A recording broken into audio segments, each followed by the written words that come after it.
Detective Dupree has agreed to be available Friday morning. Okay.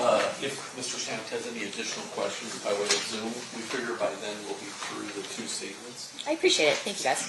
All right, perfect. So looks like that's been resolved. Anything else we need to address outside the presence? Not from the state. All right, let's bring the jury in. Captain Jury. This is a different issue.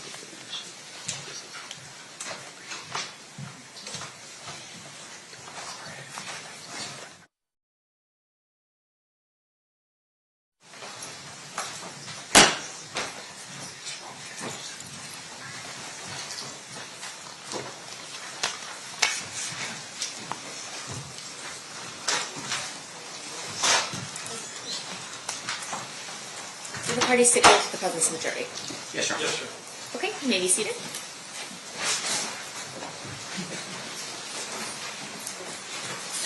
Welcome back, ladies and gentlemen. Thanks for accommodating me as we started a little bit later. I appreciate your time. At this time, we are still in the state's case in chief. Who's your next witness, Mr. Wade Lee. Okay.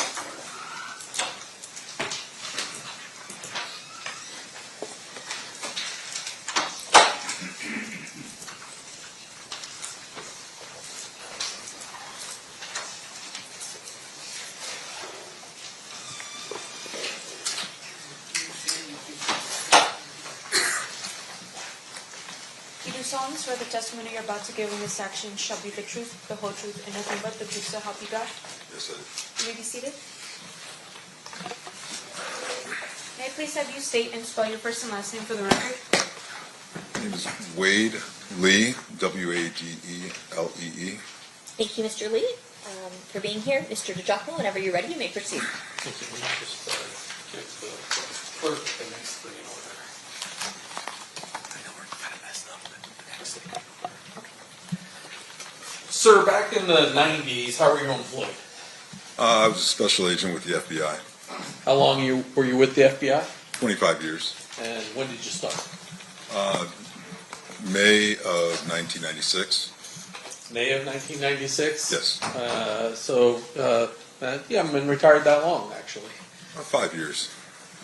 I want to direct your attention to the 1997, 1998 time period.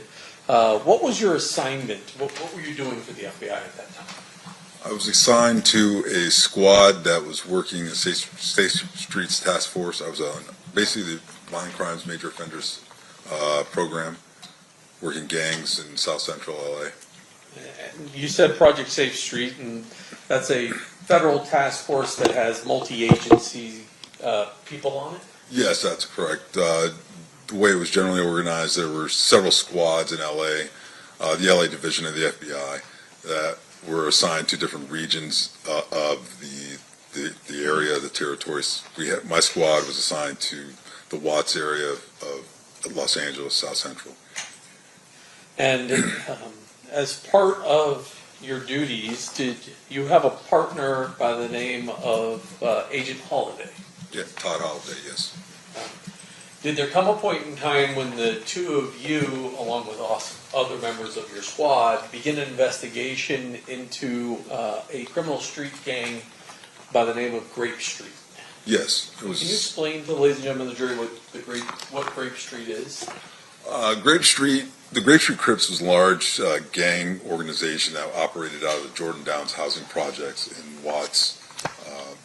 It was basically believed to be the largest Crip set in all of America. Our squad was working the violent aspects and drug dealing aspects of that organization. As part of your investigation into Grape Street, did you come across a person that you identified as Duane Davis? Yes. And do you see Mr. Davis here in court today? Yes, I do. Can you point him out to describe something he's wearing? It's the gentleman sitting in at the defendant's table with the blue shirt and tie. And how is it that you came across Mr. Davis? During the course of our investigation with Grape Street, when you're looking at the organization, there was numerous techniques that we used for investigating, whether it was informants, wiretaps, surveillance, active interviews, and things of that nature. During the course of that interview, Mr. Davis kind of came under the umbrella under the course of our investigation of one of his associate family members by the individual of the name Rodney Blackman. And did Rodney have a nickname? Speedy. During the time period that you're doing this investigation, well, let me ask you this. As part of Project Safe Streets, as well as being assigned the Watts area, were you aware of the various gang sets and their Yeah, I mean, while our squad was working that investigation on Grape Street, you always would have crossover in other areas. For example, in Watts, there were 3 main housing project areas. Each of them you had fairly prominent gang organizations, as well as gangs that came up from the Compton area and other parts of South Central Los Angeles. So there was usually crossover, whether it's from drug activity or other sort of gang violence, things like that. And you mentioned one of them, the Jordan Downs. Yes. What type of housing, what type of gang activity was going on in the Jordan Downs? So Grape Street Crips operated out of Jordan Downs housing projects, and they basically controlled that whole housing project as far as the drug trafficking, violent activity, and things of that nature. If somebody were hiding out from blood gang members hunting him, and he was a Crip, obviously, would it be safe for him to be inside the Jordan Downs? Yeah, from other rival gangs and things of that nature, yes, generally speaking. You mentioned that Mr. Davis had a cousin, I'm going to call Speedy.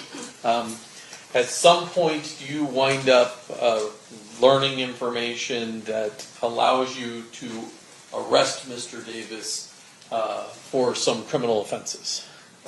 Yes, we were part of our investigation while we were up on Mr. Blackman.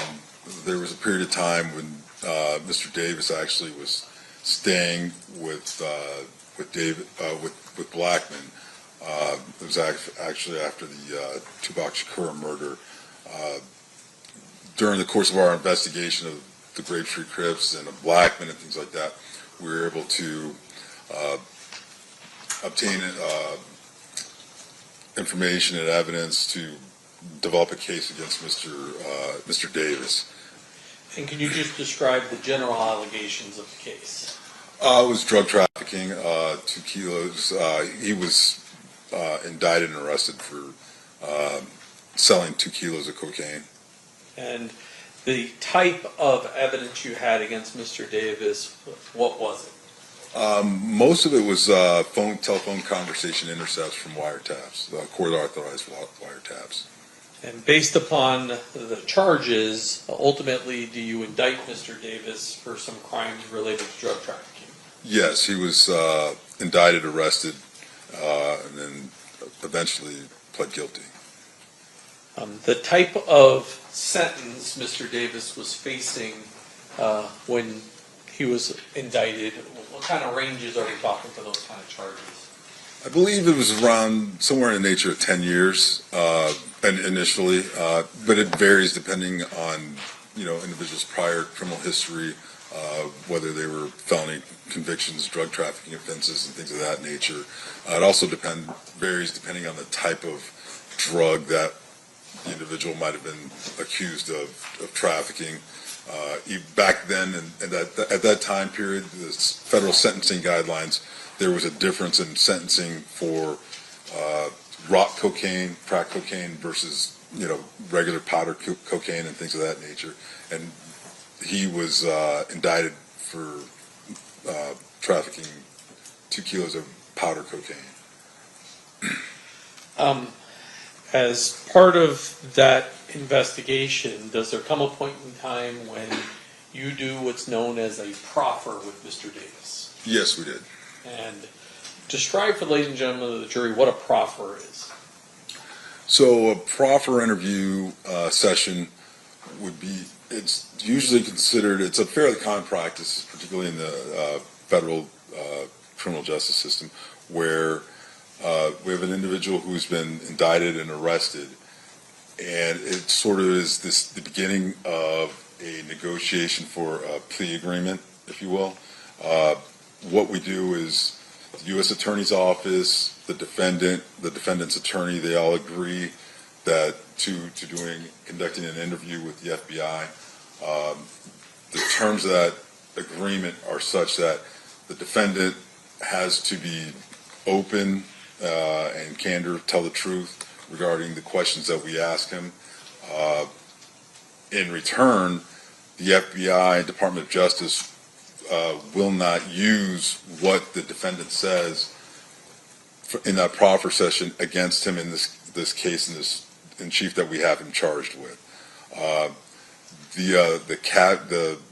There's a couple little caveats. One being that if during trial the defendant goes on to make statements that contradict what he said in that proffer session, at that point it violates it, and we can use his statements against him.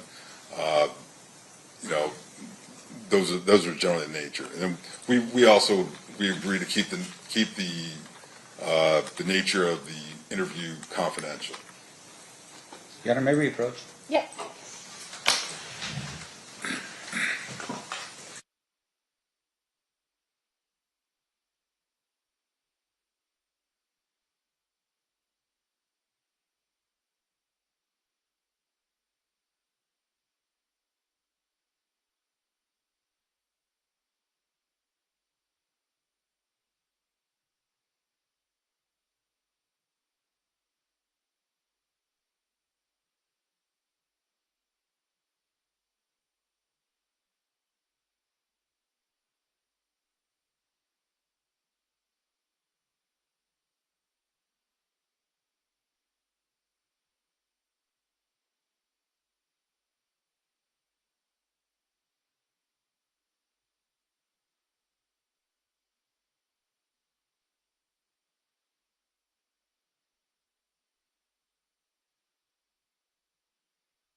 All right, Mr. Duane, you may proceed.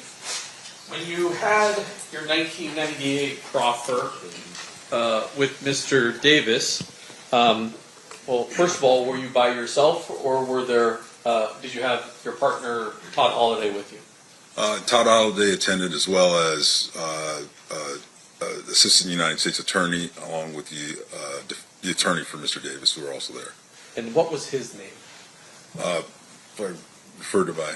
Well, I have what's marked as State Proposed Exhibit 46. I know you've got a copy Okay. there. That's fine. How about we use the one that I have Sure. marked, and then I'll take these back from you. Would reviewing those notes refresh your recollection as to the name of his attorney? Yes, Edie Fall. Okay, after reviewing that, Oh. has your recollection been refreshed? Oh, yes. I'm Okay. sorry. And it's Edie Fall? Yes. Understood. You may proceed. First of all, let me ask this. Up until you were contacted sometime this year, have you maintained the confidentiality of this conversation that you have with Mr. Davis? Yes. And as far as you're aware, your partner Todd Holliday also maintained the confidentiality of it. Yes, as far as I know. And before you hit the stand today, or sometime last week or the week before, or at some point, the United States or the U.S. Attorney's Office issued a letter authorizing you to testify to these two conversations you had with Mr. Davis. Yes, referring to the TUI letter, yes.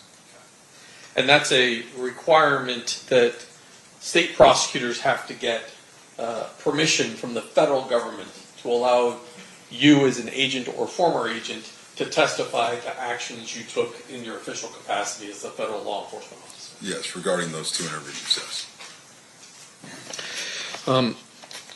How is your proffer with Mr. Davis documented? Usually, we use the standard FBI reporting mechanism, which is a FD 302 report.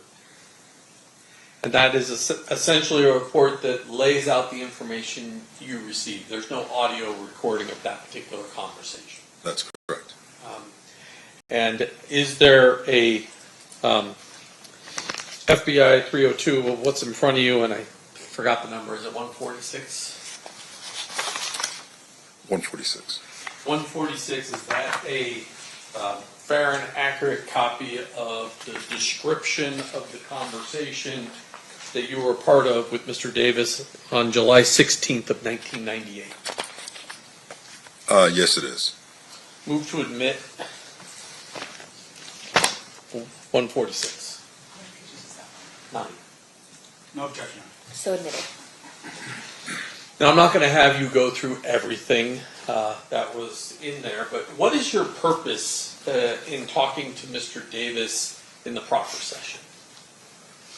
Well, the purpose is to glean as much information as we can regarding what he knew or knew at the time regarding gang, drug, violent activity going on within the Watts and Compton areas. Were you investigating directly, at least, the Tupac Shakur murder? Not directly, like it wasn't, we weren't assigned, we were working our normal gang activity investigations. However, it was known to us that he was a person of interest, Mr. Davis was a person of interest regarding that homicide. And so during this proffer session, you asked him questions about that as well? Yes, we did.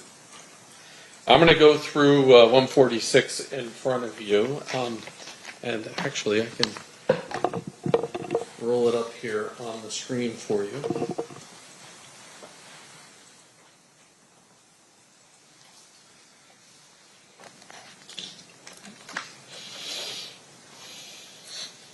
Oh, well, it would help if I plugged the computer in.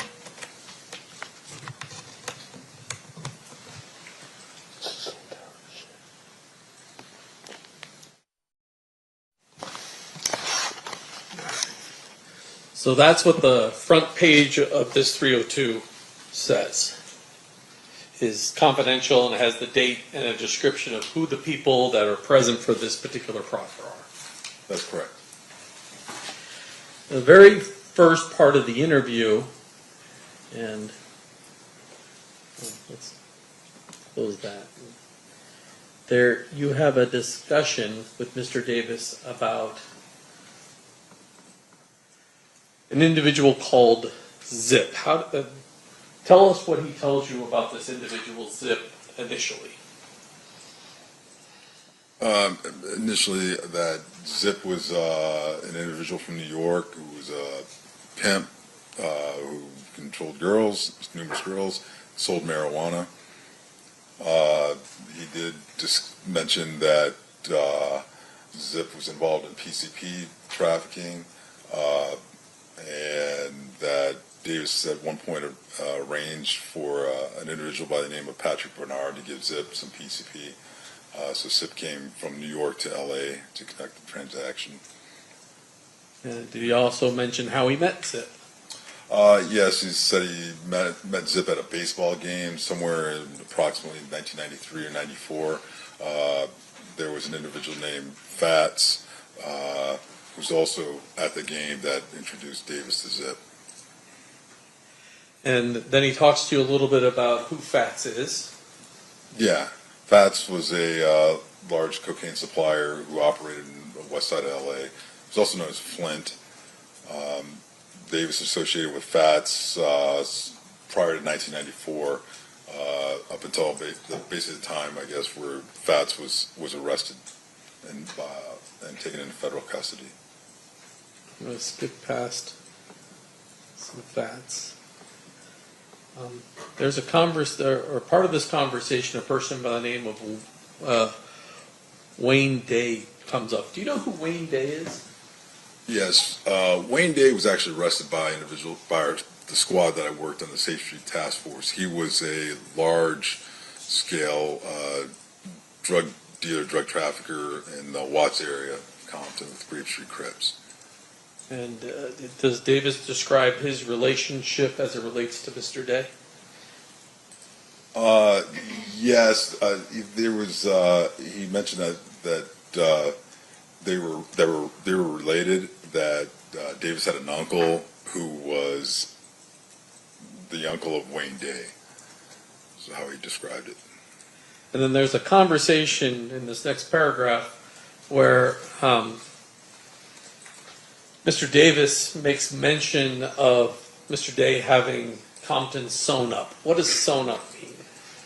Well, in terms of having control of all the drug trafficking in that specific area, and actually, there was agents mentioned to him. It said that Wayne Day had Compton sewn up, and Mr. Davis said actually that he had part of Compton sewn up, that he didn't have the south side part that Davis operated in. And then does he tell you what his role is in the south side part of Compton as it relates to drug trafficking? When you say he, you're referring to Mr. Davis, sorry.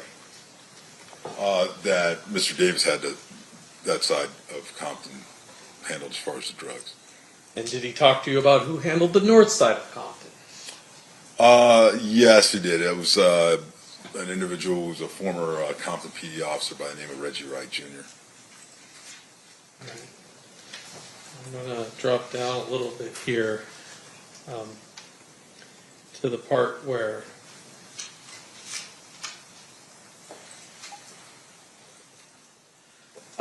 he talks to you about both him and Mr. Blackman being major suppliers in the Jordan Downs housing project in Watts. That's correct. And then he begins to talk to you about the start of Death Row Records. Yeah.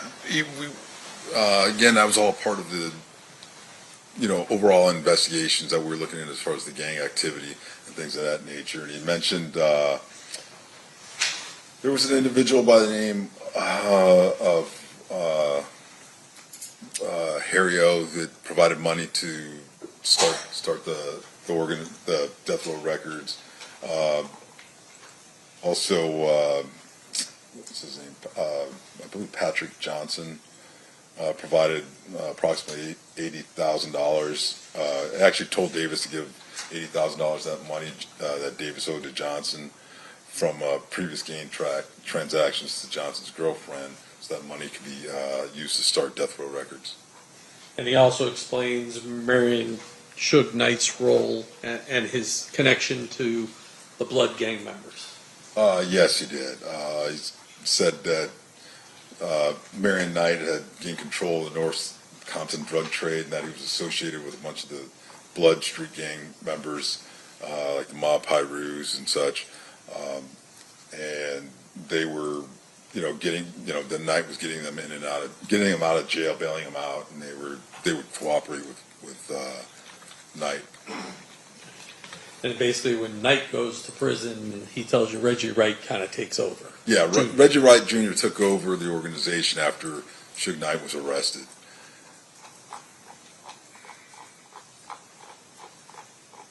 You already mentioned Harry O. But Davis claims to actually be involved in the delivery of some of the money associated with the startup of Death Row Records. Yes.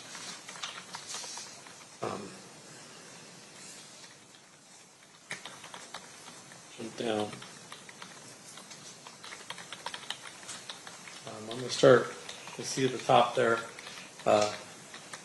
You ask him about his prior relationship with Mr. Knight prior to the murder of Tupac Shakur.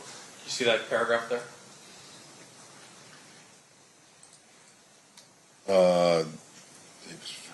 Yeah, I mean, Davis said that he told us that he never had any issues with Suge Knight or any of those individuals prior to the incident in Vegas with the killing of Mr. Shakur. And Mr. Davis goes on, and I'm going to skip down just a little bit, but he basically accuses two Compton Police Department officers, Sergeant Reynolds and Lieutenant Reggie Wright Sr., the father of Reggie Wright Jr., as basically being corrupt officers. Yes, yeah, that Reggie Wright Sr. was a lieutenant with Compton Police Department, and then Reggie Wright Jr. was a former officer with the police department. He had then started a company called Right Way Security, and then he was working with Suge Knight, doing security, although some claimed it wasn't on an official capacity, for death row records, looking at their parties and such and things like that. And they would, Right Way Security, they would employ Compton PD officers and things of that nature to conduct their business for Mr. Knight. And he also mentions Omar Bradley. Who's Omar Bradley? Omar Bradley is former mayor of Compton, the city of Compton. He mentions Mr. Bradley saying that he was associated with Knight and the other Blood Pyro gang members. Skip through the part.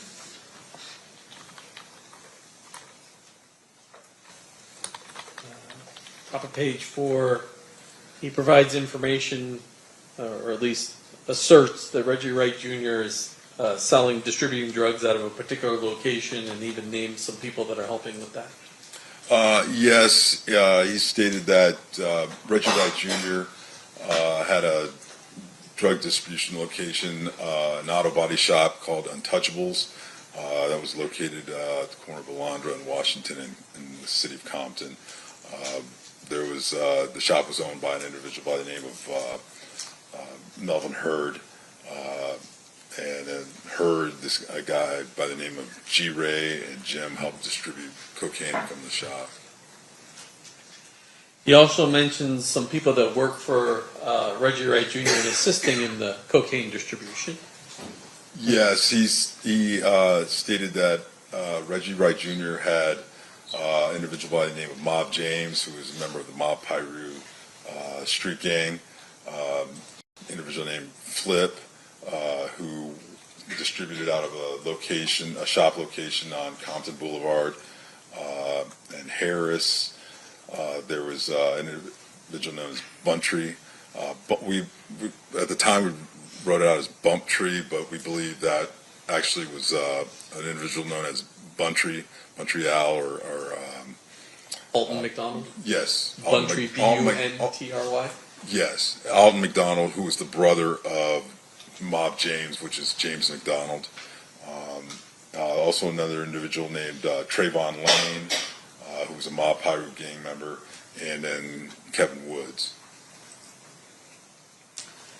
And then they can kind of read this themselves, but at some point he talks about an incident that occurs at a neighborhood mall involving a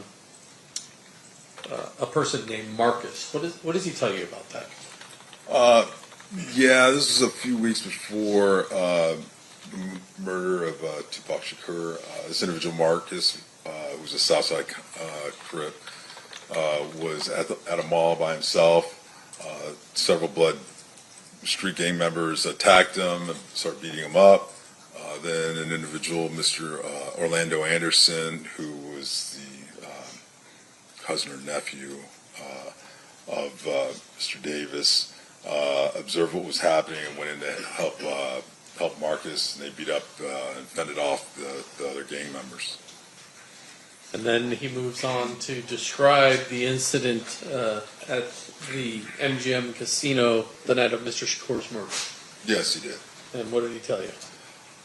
He told us the day of the murder of Tupac Shakur that the Blood Street members, some Blood Street gang members saw, and Night, they saw Orlando Anderson. they attacked him because of the previous incident at the mall. After the attack, Mr. Davis, Orlando Anderson, and their girlfriends went back up to their hotel room at the Excalibur Hotel, and he said that was it. They didn't have any involvement. They stayed in the room the rest of the night. He tells you that the room was in Anderson's name. Yeah, the room was in Anderson's name, that they had driven up to Vegas from the LA area in a Land Cruiser, and that they had some other associates, Corey Edwards, Kevin Davis, Terry Brown, a.k.a. Bubble Up, Big Dre, and Wynn also traveled to Las Vegas. They stayed at the MGM. And he repeatedly denies to you knowing who killed Tupac Shakur. Yeah, he said they didn't have any knowledge of what happened, that they weren't involved. He did later speculate that maybe it was some Compton police officers that were working for Suge Knight, and that maybe it was because he had heard that Tupac was talking about possibly leaving Death Row Records or something to that effect. But his suggestion was that perhaps Knight, who's driving the car, had Compton police officers shoot Tupac in the car Suge's driving. yes, something to that effect. I'm going to keep rolling down here. He gets back at page 5 to talking about Zip. So how does he tell you? Well, he talks about Zip and how he becomes associated with the Notorious B.I.G. Yeah, he said that back in 93, 94, Zip introduced Davis to Notorious B.I.G. at Summer Jam concert. And Davis would associate with Notorious B.I.G. when he was in LA area, but they never had any like drug connections or anything like that. He tells you that he was actually at the Peterson Automotive Museum the night Mr. Wallace was killed. That's correct, yes. And that he saw some, at least people associated with Death Row Records at that location. Yeah, he told us that prior to that, the night of the murder, Davis observed some females associated with Death Row Records at the party. He said, well, like Jewel, a singer, Lachelle, a comedian for Death Row, and Davis believes that they saw Mr. Wallace at the event, and then called Blood gang members to come. Davis did say he observed Reggie Wright Jr., DJ Quick, who was a performer for Death Row, Theo, a local disc jockey, and about 10 or 11 other Treetop, Fruitown Blood gang members arrived at the event. Davis told Mr. Wallace that they were to watch, that they were there and they should watch out. And then shortly thereafter, Mr. Wallace was shot. But Davis wasn't there; he didn't see who actually shot him. But once again, he tells you that he believes that Reggie Wright Jr. and Blood gang members are the people that killed Mr. Wallace. Yes, he said he believed that Reggie Wright Jr. and the Blood gang members associated with him were the ones responsible for killing Notorious B.I.G. When asked who the individual was who actually killed him, based off of there was a composite drawing that was that had been provided and was kind of passed around, so we showed him that. Davis responded that the composite looked just like Reggie Wright Jr.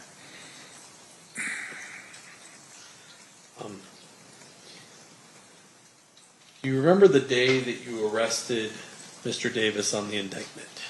Yes. What day was that? I believe it was May 28th, 1998.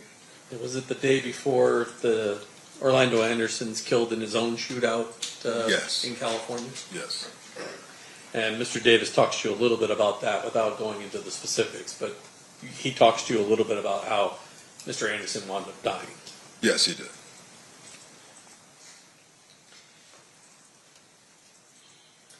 And thereafter, and I'm not going to go through all of these, he initially denies distribution out of state, but eventually talks to you about a lot of different locations engaged in distributing cocaine. Yeah, I mean, we asked him to discuss all the individuals out of state who he supplied cocaine to, and all the local individuals he supplied and distributed to. He initially said that he hadn't distributed out of state to anyone or knew of anyone who did it within the last 3 years, but then he went through and we started asking about specific individuals, and he would provide more details and information about who he had supplied and what he had supplied and sort of the details.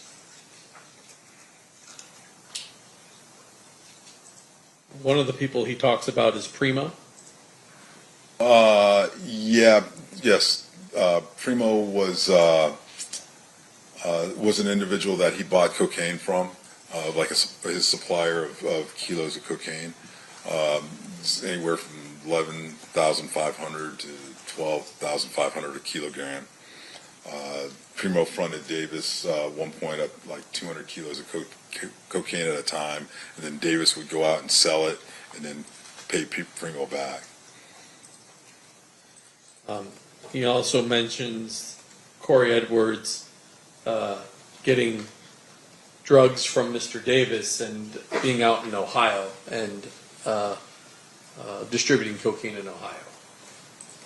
Yes, Davis said that at that time, back when we were interviewing in '98, up until about 3 years prior, that he was supplying Corey Edwards, who was selling cocaine all over Ohio.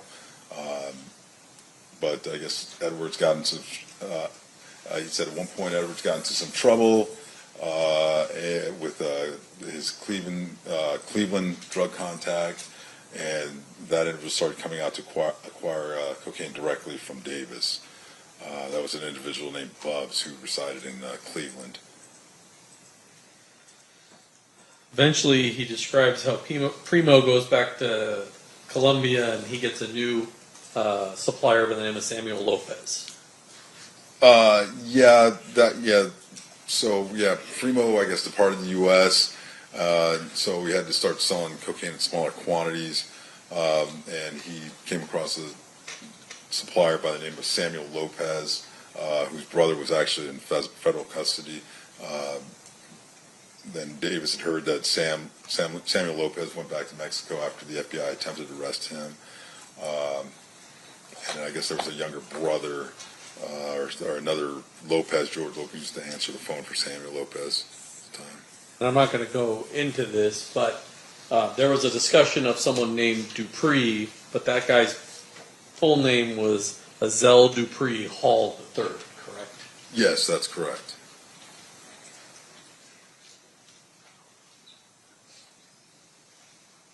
He talks specifically about the phone calls that you were playing for him, that you had captured him on the wire. That's correct.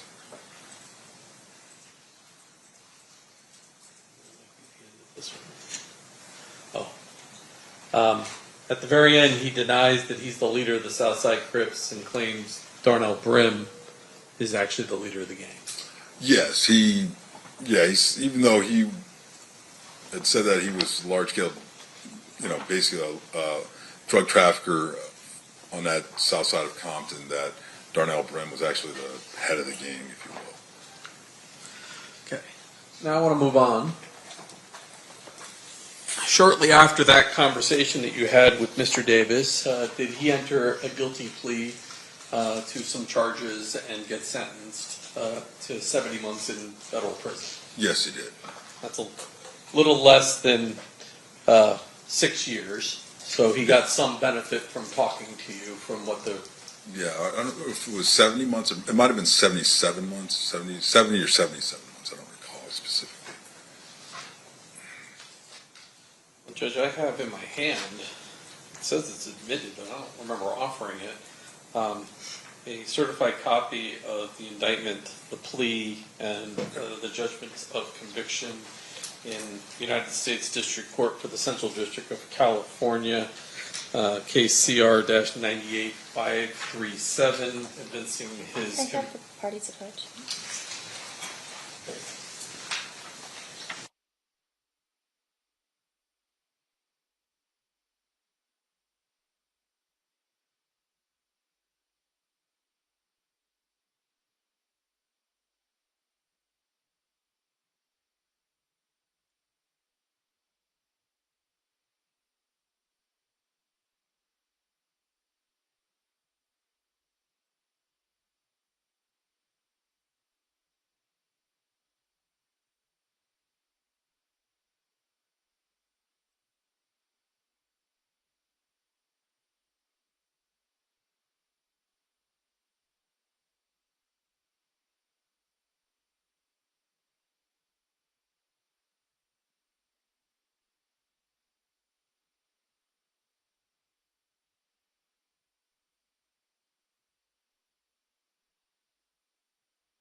All right, that will be, apparently was admitted as 75, but it will be admitted formally as 75.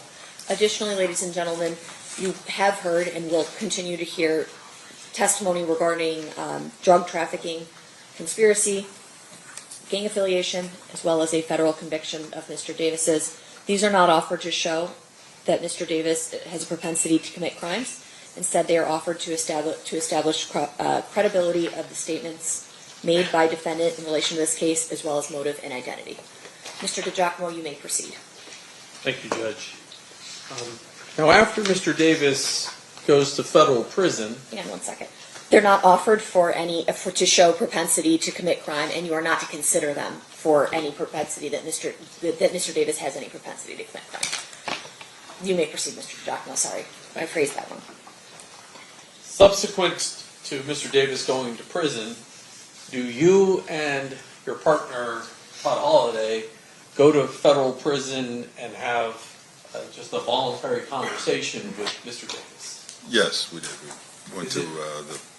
Is that situation different than the proffer situation? It is in that it's a strictly voluntary interview. His attorney, the U.S. Attorney's Office, were notified of us contacting him because he's in custody. But the terms of the proffer, it's not the same as the proffer agreement. It's just a normal, regular interview. But once again, you do promise him confidentiality during Yes. that conversation. Yes, we did. And up until the U.S. Attorney authorized you, you maintain that confidentiality. That's correct.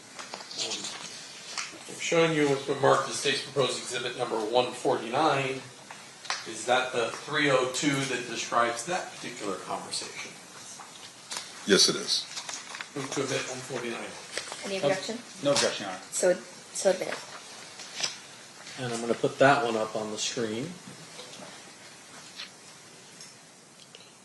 Can you tell me the date that occurred?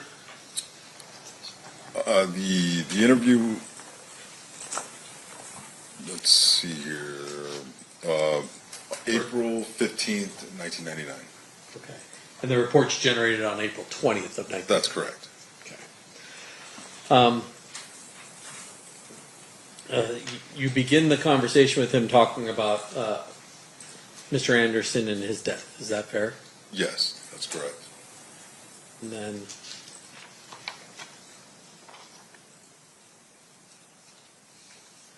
Mr. Davis tells you he's not aware of any motive for why blood gang members or individuals associated with death row records would have wanted to kill Anderson.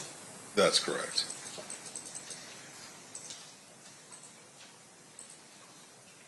And then he repeats that he had nothing to do with either Tupac Shakur or Christopher Wallace's murder. Yes, he said that himself and Mr. Orlando Anderson were not involved in the shooting death of Tupac Shakur, and as well as anybody else that he was associated with, and with Tupac or Mr. Christopher Wallace, Notorious B.I.G. Does he speculate again as to who would have been involved in these two murders? He said, he told us he didn't know who killed the two rap stars, but that he believed individuals from New York associated with Puffy Combs or individuals associated with Death Row Records could have killed Shakur, and that individuals associated with Death Row Records killed Mr. Wallace. And then he talks a little bit of the gang war that occurs shortly after the murder of Tupac Shakur. Yes. Basically, he said that there was a conflict between Davis and Mr. Marion Knight that resulted, as a result of the shootings, that the conflict, there was basically a war going on between Southside Compton Crips and Compton Blood Pirate gang members, stemming from the mall altercation with Marcus Nunn and Orlando Anderson, other members of Southside Compton Crips, along with the Compton Blood gang members. And he claims the reason that people believe that Orlando Anderson is the killer is that he asserts the Compton police is telling people that. That's correct. He made comments that he believed that Compton PD members were putting out rumors that Orlando Anderson and them were involved. Do you confront him about Mr. Anderson, the attack, and him being upset about that particular attack? Well, I mean, we asked him about that, about the whole escalation of incidents because of the gang activity, the incident at the mall, then at the MGM Grand, then obviously the shooting of Tupac and things of that nature. Mr. Davis said that Davis and Anderson were upset after the casino's attack on Anderson, but they weren't going to strike back with so many police officers around that they would have struck back once they returned to Compton. So he indicates to you that he's angry enough to do it. It's just he planned on doing it back in Compton, which instead of in Las Vegas. Yeah, if they were, apparently it was because of police presence in the area, something of that nature. I'm not going to go through all the rest of this. The jury can read sort of the rest of this. Let me just check the very bottom.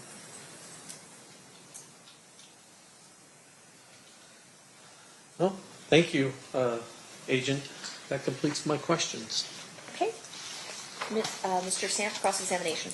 Thank you, Honor.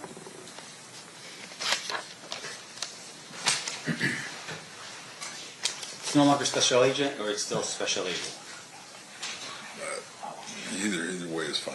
All right.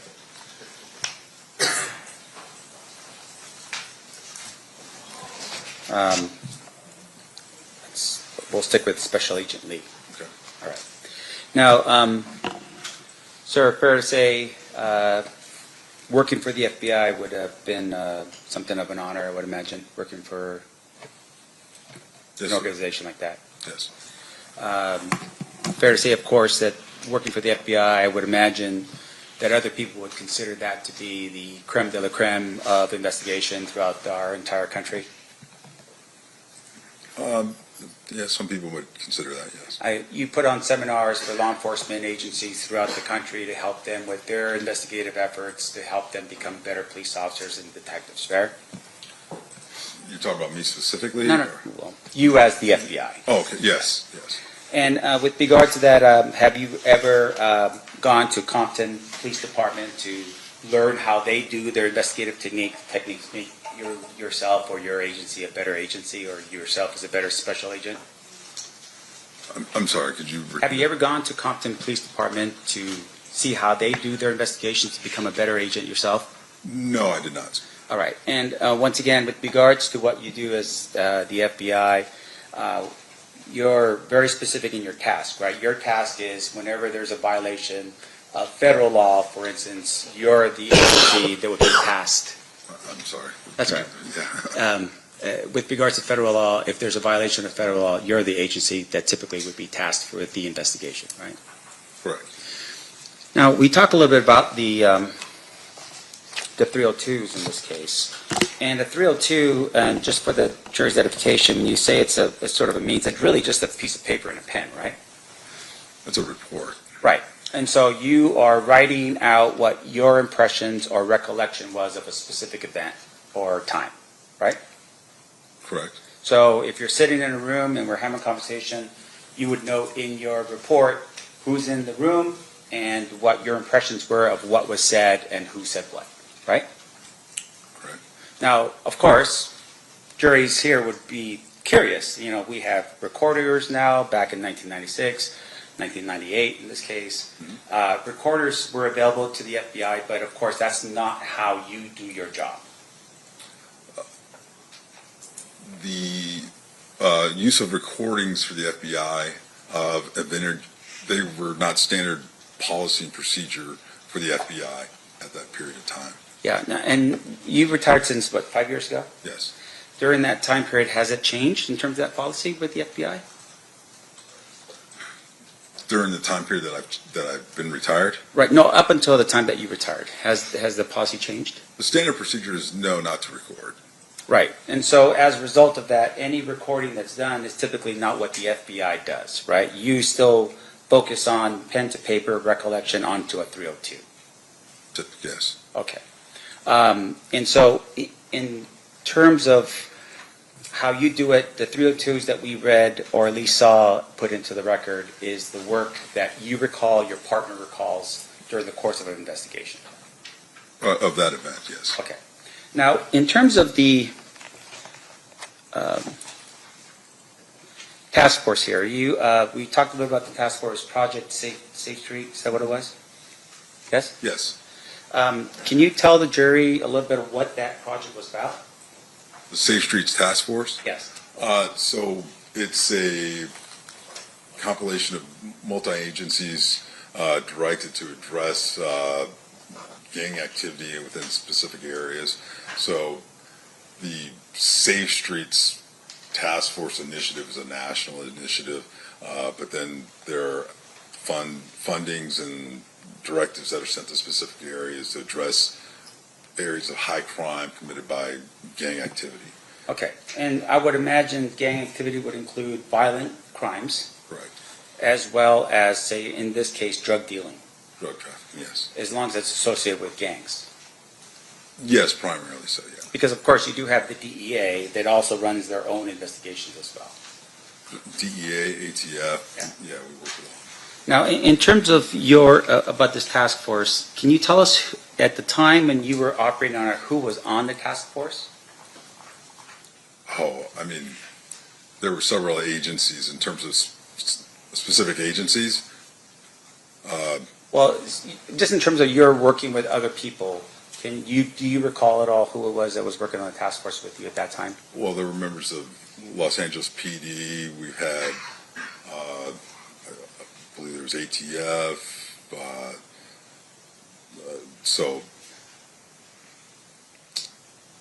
So there was multiple aspects of the task force. So different squads had different elements working depending on what cities they were in. So we would have Inglewood PD, Compton PD, LA County Sheriffs, LAPD, DEA, ATF. I believe we even had postal inspectors that might be involved. There was just a myriad of different agencies. Sure. Can you tell us who from the Compton Police Department was part of your task force? Our specific task force, the squad that I was on with Mr. Holliday, we did not have an element from Compton PD. Why was that? Because we were working in an area that was in Watts, in South Central Los Angeles, so we had LAPD elements, LA County Sheriffs. So one of the things that we saw today was that one of the individuals that potentially was somebody of interest, I would imagine to you, was a police officer from Compton by the name of Reggie Wright Jr. Well, he was a former police officer. There was Reggie Wright Sr., who was his father. Okay, so your work in Inglewood and this other area, I would assume that that information with regards to Reggie Wright Jr. would have been sent to whoever it is that was working that particular area of LA? Or of Compton. There was a different squad that was working Compton, yes. Can you tell us who that squad was? What do you, Who was in that squad? the agents, or, Yeah. to be honest, I don't, well, I mean, some of the agents I recall. Do you know who that you can recall that was there?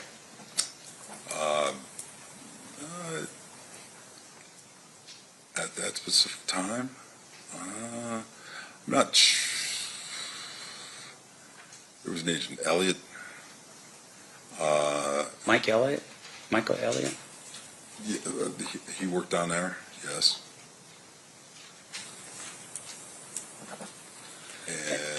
And I don't want to strain you a little bit here. Yeah, I mean, it's, yeah. So and the I'm reason. well, for clarification, because over that time period, agents will change squads and things of that nature. Like I left the gang task force in 2003, and squads would move and change objectives. So who was working at that specific time? There may have been somebody at one period, and then it changed or whatever over the course of time. And would it be fair to say, of course, that something like this, if you really need this information, you would refer to a 302, to refresh your recollection if you had Yes. it? Okay. Now, in addition to that, though, in terms of your role here, there was a proffer session that was conducted with my client, with Mr. Davis. Yes. And that proffer was set for July 16, 1998. That's the exhibit, I don't know, I think it's that one right there. That's correct. Up in the top right-hand corner, do you see the date? That was the date of the report. Right, so it'd be dated It was July actually 16th. July 14th. It was the Oh, date. July. Okay, so even though the date says 16th on this, it would be the 14th? Yes, well, so there's a little bit the date of the 16th is the date of the report. Down at the bottom where it says 7/14/98, that's the date of the actual activity. Okay. And you're meeting with Mr. Davis, and specifically, you're meeting with him in terms of under the task force, which was gangs and whatever they're doing that's crime related to gangs. Is that what we're doing at this point under the Safe Street Task Force? Okay. And so when you meet with Mr. Davis, there was an understanding at that particular point that, hey, whatever you're going to tell us, we're not going to prosecute you for? Is that what was happening on that date? Under the proffer agreement, yes. Okay.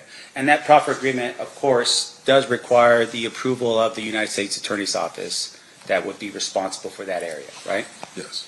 And in this case, that person would have been Assistant United States Attorney Michael Terrell. Right. Was he present for that meeting? Yes, he was. Okay, so it's you, your partner, another FBI agent, as well as Special Agent Michael Terrell. Assistant United States Attorney, Mike. I'm sorry, Assistant United States Attorney Michael Terrell. And in that meeting, there's an understanding between Mr. Davis and his attorney that whatever was going to be said was not going to be used against them. Unless he came out and testified and said something that was contradictory to what he said in the proffer agreement, yes. Sure. Now, once again, we're talking about the federal government here, right? So was there an actual proffer that was signed by the parties indicating the understanding that you're telling us right now in terms of what was the terms of the agreement?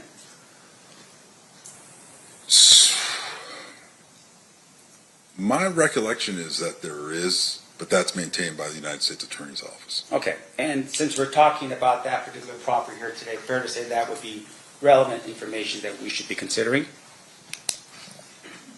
Would you Objection repeat to that? the form of the question calls for a legal conclusion. Okay, sustained if you would rephrase. So I want to make sure I'm clear here. We are talking about a proffer. You're telling us that there is an actual writing, a contract of some sort between yourself and Mr. Davis with regards to that proffer.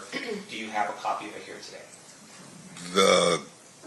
That's not between myself and Mr. Davis. It was between Mr. Davis and the United States Attorney's Office. Okay.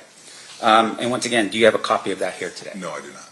Now, in terms of your understanding of this agreement, Mr. Davis gives an agreement, and in the agreement, I'm assuming, the idea behind it is that he has to give you truthful information, right? Correct. And if there's no truthful information, then he's exposing himself to a potential crime in which he's now freely admitted to it, right? I'm not sure I understand the question that So- you're asking. Here, I don't want to break it down for myself because maybe I don't understand. So a proffer agreement promises the person that you're interviewing that we're not going to prosecute you for what you're telling us. Right. If the person's lying and you catch them lying, then technically the proffer doesn't count anymore because they violated their terms of the agreement. Is that how that goes? If they lied during the agreement During the or proffer? during the proffer session. Right. So that doesn't necessarily the benefit is for consideration for plea bargaining and sentencing consideration.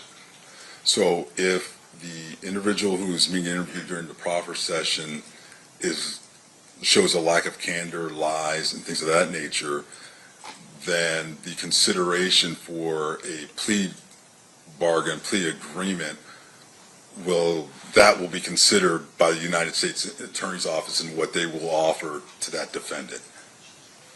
As far as using it against them, it's still the proffer agreement terms as far as using that information against them in that case in chief on that charge, we would still not use it. Does that make sense? Sure. I just want to make sure it makes sense. Right. Okay. So one of the things about the proffer agreement is it's, as I said earlier, was to set up it's the beginning of a sort of plea negotiation period.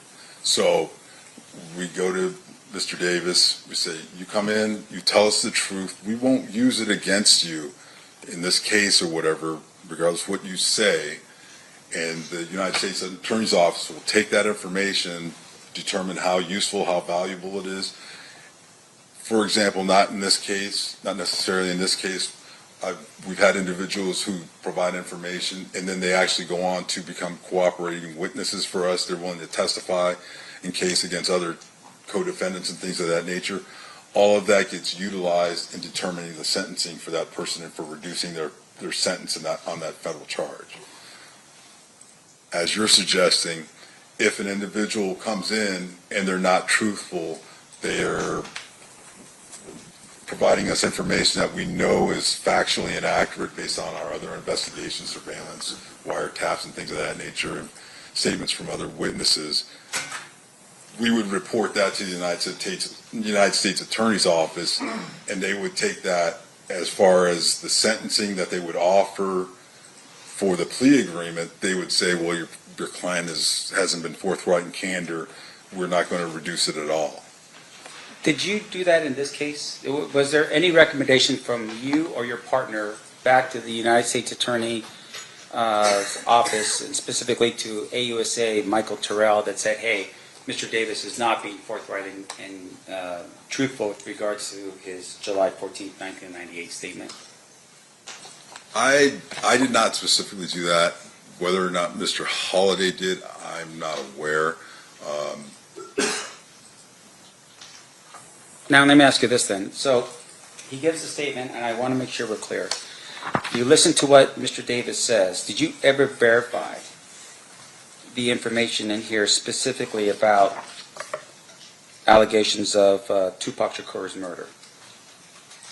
Verify in terms of what? Well, for instance, in the document that would have been the year 302 that's dated as of July 14, 1998, there's an indication here, for instance, that at the Las Vegas casino, Davis's girlfriend, and Anderson's girlfriend went up to their hotel room at the Excalibur Casino. Now, once again, this is 1998, the death of Tupac Shakur. Did you ever verify that information with Las Vegas to see if either, and in this case, what the 302 indicates is that the room was in Anderson's name. Did you verify that to be true? I did not specifically, no. Okay. And then with regards to the way in which he describes, Mr. Davis, how they got to Las Vegas, he says in here that they drove to Las Vegas in a Land Cruiser. Any particular reason? Did he have a Land Cruiser? Was there any verification of that information? I did not verify that, no. Now, in addition to that, he had indicated that Corey Edwards, Kevin Davis, Terry Brown, and Big Dre, or AKA Big Dre and Wynn had also traveled to Las Vegas. Did you ever verify if any of those individuals went to Las Vegas? No, I did not. And whether or not they stayed at the MGM Casino? No, I did not. Okay, so once again, for the jury's edification, shooting takes place in September of 1996. You're getting this information from Mr. Davis on July 1998, right? Yes. About a year and, Right. 8 months, 9 months, something like that. Now, in addition to that, he had made mention, at least with that first interview, that he believed that Compton police officers had been the ones to have committed that particular act, the crime in Las Vegas, in terms of the shooting of Tupac Shakur. Mm-hmm. Is that a yes? Yes. And once again, that's just for the I'm record. sorry. Yeah, Okay. you're sorry. And with regards to that, though, sir, did you ever look into the possibility that Compton police officers may have been involved in the shooting of Tupac Shakur? I did not specifically know. Okay, and when you say I did not specifically, do you have any personal knowledge as to who in the FBI was responsible for following up with that information? I'm aware that there were numerous investigations going on. There was Las Vegas PD had an investigation. There were Compton PD, LAPD. There were numerous elements of investigation going on regarding the murder of Tupac Shakur. Regarding Mr. Davis, our squad, and what we were investigating regarding the gang activity and the drug trafficking and the charge that he was on, I was not specifically tasked to follow up and track that down. Who did, I'm not aware of. Now, fair to say, though, of course, if you become aware of a crime like that, you would report the information that you have to whoever the responsible investigative agency would be, right? Correct. You're not just going to hold on to that information and just keep it to yourself, Correct. Or ignore it. Correct.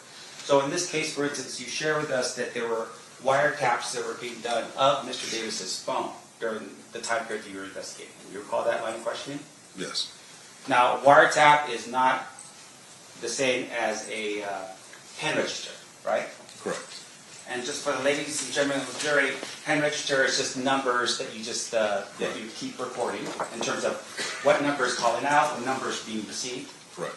And then an actual wiretap is when you listen to phone calls where people are talking on the phone without you telling them that you're doing so, right? Correct. So with regards to the information that you received and the phone calls that you had, were there any phone calls at all in which this guy over here, Mr. Davis, somehow admitted or said anything along the lines of that he was either involved in the murder of Tupac Shakur or that he was even in Las Vegas on the day it happened?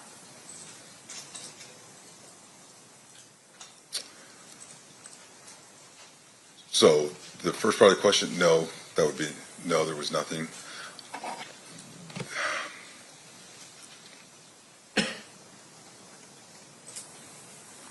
Regarding the second part, being in Las Vegas, I believe my recollection is that there was conversation about being in Vegas and coming back to Vegas after the incident, the incident being the murder of Tupac Shakur, but that was it. Okay, and once again, I don't want to put any real pressure on you. This is 30 years ago. Right. So in terms of that kind of information, that would have been at least given to somebody that would have been interested in knowing whether or not, Duane Davis was in Las Vegas at the time of the shooting of Tupac Shakur, fair? Yes. And as far as you can recall, without looking at any notes to refresh your recollection here, that was never done. Can you repeat that? Sure. Did you personally ever make any calls to either Las Vegas Metro, LAPD, or Compton PD specifically about, hey, there's information here that Keefe was in Las Vegas at the time of the shooting? Was there anything like that? So you asked the question and then you said something and you asked a different. Could you please? Is that the FBI answer to the question? Let me break it up. Did you ever make any calls to Las Vegas Metropolitan Police to say, hey, we've got some information here that Duane Davis, no. Did you ever make any calls specifically to LAPD to say, hey, I've got this guy on the phone, or he's making some discussions here that he was in Las Vegas at the time of the shooting of Tupac Shakur? No, I didn't make any calls like that. And then I'm assuming with regards to Compton PD, did you ever call Compton to talk to somebody like, I don't know, Reggie Wright Sr., the gang guy over there, to say, hey, by the way, one of the guys from your community is saying that he was in Las Vegas at the time of the shooting of Tupac Shakur? No, I did not. And I appreciate you breaking that down because I didn't want the jury as well to be confused. Now, in addition to that, you had made mention about the type of volume here, or what the type of volume that Mr. Davis was moving in terms of drugs. I want to make sure I'm clear. What kind of drugs are we talking about? Cocaine. Okay. And can you tell us, just in volume, what kind of volume that Mr. Davis was moving at that time? I can't, I would be total speculation, based off of what was said in his statements to us. Yeah. I mean, there was one where he said something, I believe, to the effect of like 70 kilos at one time, or that he was fronted large amount. I'd have to look. May I refer back to the report? Sure. Let's see here.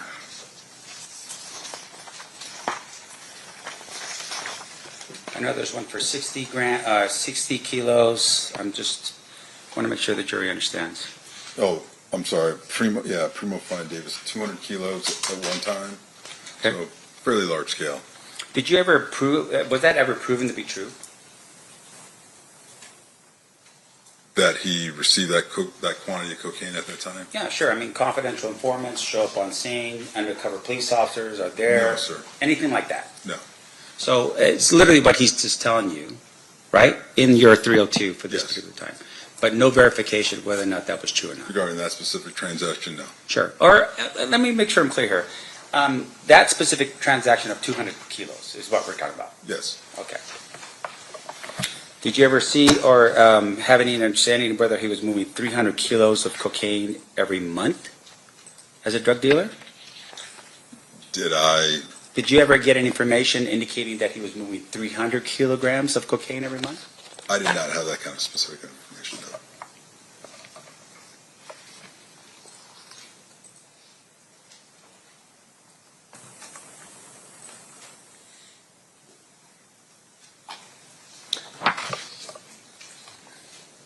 Now, in terms of Reggie Wright Jr., was there, I would assume that because it's not part of your area, did you refer that information to whoever it is that was part of the task force that would have covered the Compton area? That would be most likely, yes. Okay. And in terms of the Compton Police Department, fair to say that at some point they actually disbanded or were, they were shut down? Yes, that's accurate. And that would have been at what year, I roughly? don't remember specifically. It was somewhere in the late 90s, I believe, or early 2000 period. Okay. And why did they get disbanded? I don't know these specifics. I know there was numerous allegations of corruption and such and things like that in the department. Organizational, structural problem deficiencies. Okay. Your Honor, may I have a brief moment? Yeah.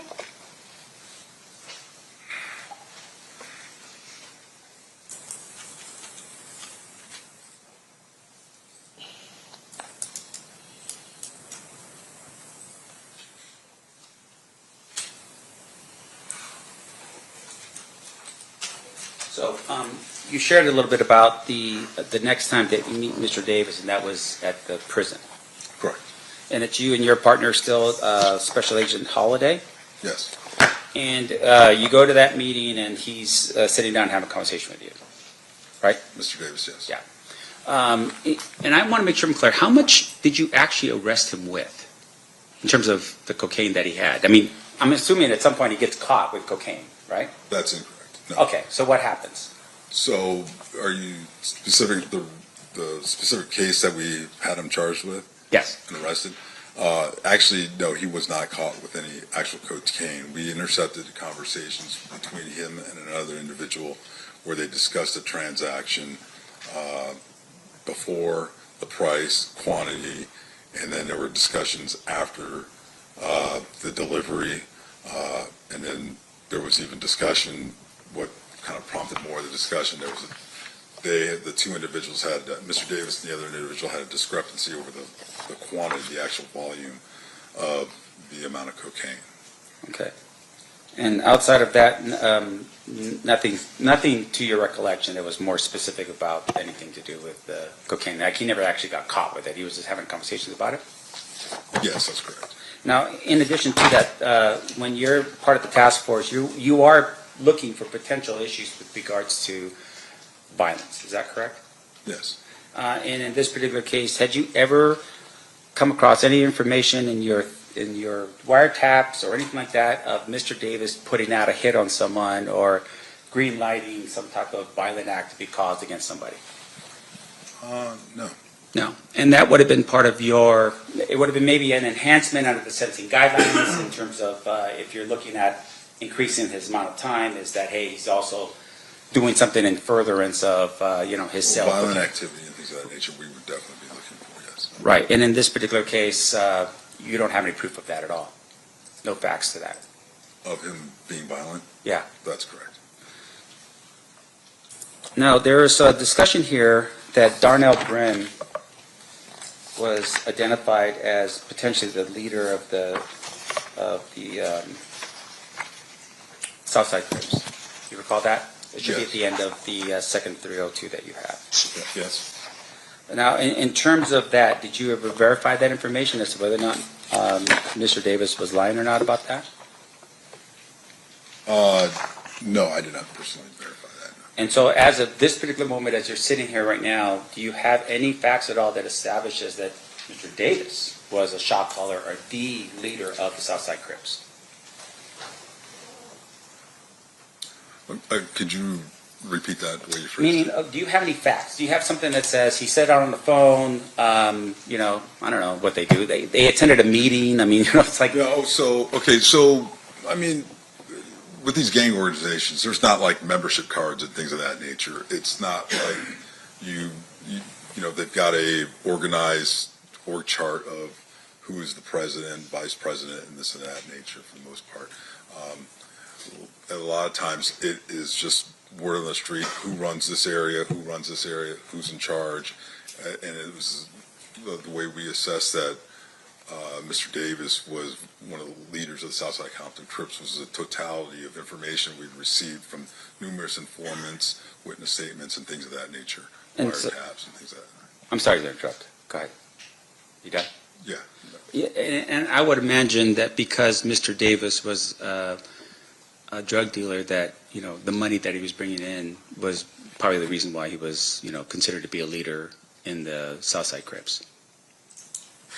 Because of the money that he was bringing in. Well, I mean the drugs, right? I mean that's Well, the really volume value. of drugs. Yeah, I mean, the leader, the guys who are moving the most weight, the high volume drug sales are going to be generally speaking, the leaders. Right. They're the ones that the other guys are going to go to get their quantities and things like that for sales.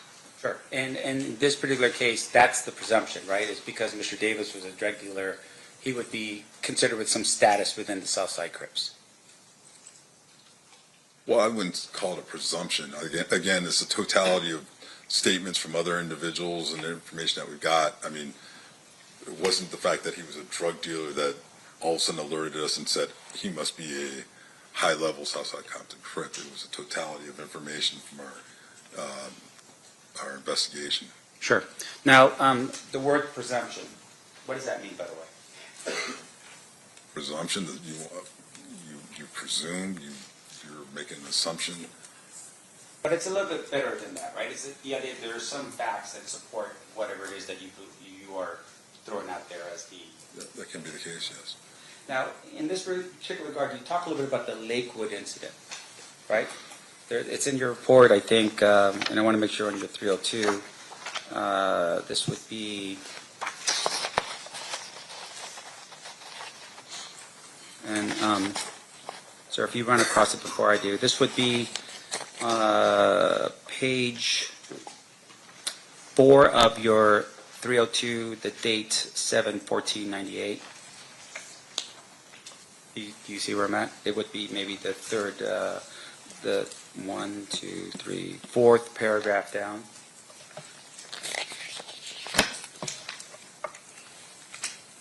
The Lakewood, are you referring to at the mall? Yes, sir. Okay, I'm sorry, yeah. That's right. Okay. In terms of your presumption, the idea of the presumption, you're telling us that there is some facts that help you to have that presumption, right? Some facts. Can you tell us what facts you have to support that there was even a Lakewood incident that occurred? I'm sorry, you're asking what facts? Sure. We have several witness statements. Okay, so you have several witness statements. You are aware that those allegedly, and according to what you write yourself, This was a couple weeks before the murder of Tupac Shakur. Marcus, who lived at the Southside Crip neighborhood, was in a mall by himself. A number of Blood Street gang members attacked Marcus and began beating him. Orlando Anderson and then others approached the situation, observed what was happening, then went to the aid of Marcus. They beat up the Blood gang members. That's what you wrote in your 302, right? That's for true, man. Yeah. Now, in terms of that information, did you ever go to the mall to verify that there was this thing that happened a couple weeks before the murder of Tupac Shakur, which would have been sometime in August of 1996? Did you ever do that? No, I did not. Now, in fairness to you, sir, Lakewood Mall and that area is governed by a police department. I don't know, is it Compton or is it the next one over? I'm not sure. Yeah, it wouldn't have been Compton. Okay. So where was the next one? Did you ever at any point reach out to that police department and say, hey, can you get us the information on this so we can verify it before we put it into our 302 that the, a couple of weeks before the murder of Tupac Shakur, there was a beating that took place? Did you ever do that? Okay, so your statement regarding doing it before we put in that was information that was provided to us by Mr. Davis. So at that time, we're just recording what Mr. Davis is telling us. Sure. So this is a follow-up investigation upon that. Sure, but the state has now introduced this document in as an exhibit for the jury to consider. You're telling us that you can't verify the information in it? I'm telling you what Mr. Davis told us. Okay, but you cannot verify that information. You're telling us right now you didn't verify the information that he told you. I didn't verify that specific event. Okay.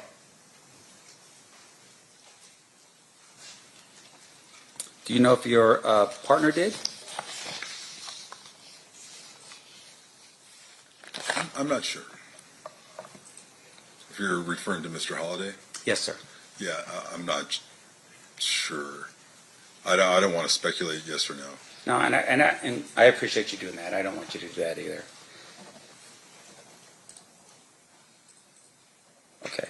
Now, Mr. Davis is in prison during this time. At some point in the future, you had mentioned that he was in there April 20th, 1999, something like that? During the second interview, yes. Right. Now, did you at any point ever look at his, while he was in there, how he was doing, anything like that? Any write-ups he might have had while he was in there, anything like that? From the penitentiary? Yeah. No, I did not.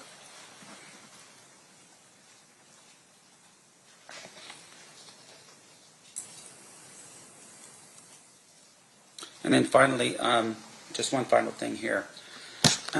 There was some mention in your 302, and I apologize for bouncing you back, but I'm taking you back to the July 14th, 1998 302.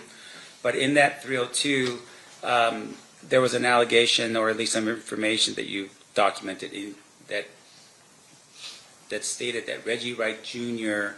Was dealing drugs out of a auto shop called the Untouchables Auto Shop, owned by Melvin Hurd. Do you recall that? That's actually on the top of page 4. Yes. Do you know why that's important and why you included that in your 302?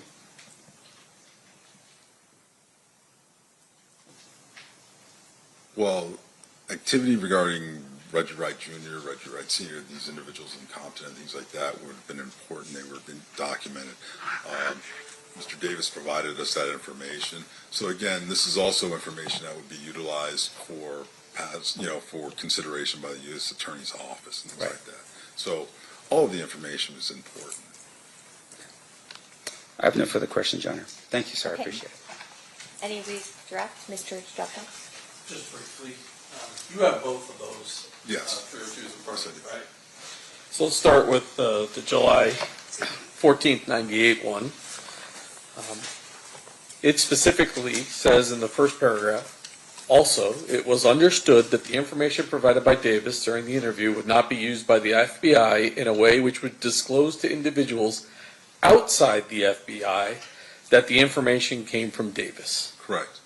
So other FBI personnel may have learned about this, but certainly you wouldn't be calling Las Vegas Metropolitan Police Department and telling them, hey, guess what Duane Davis just told me? That's correct. Yeah, there's a confidentiality portion of the proffer agreement that this is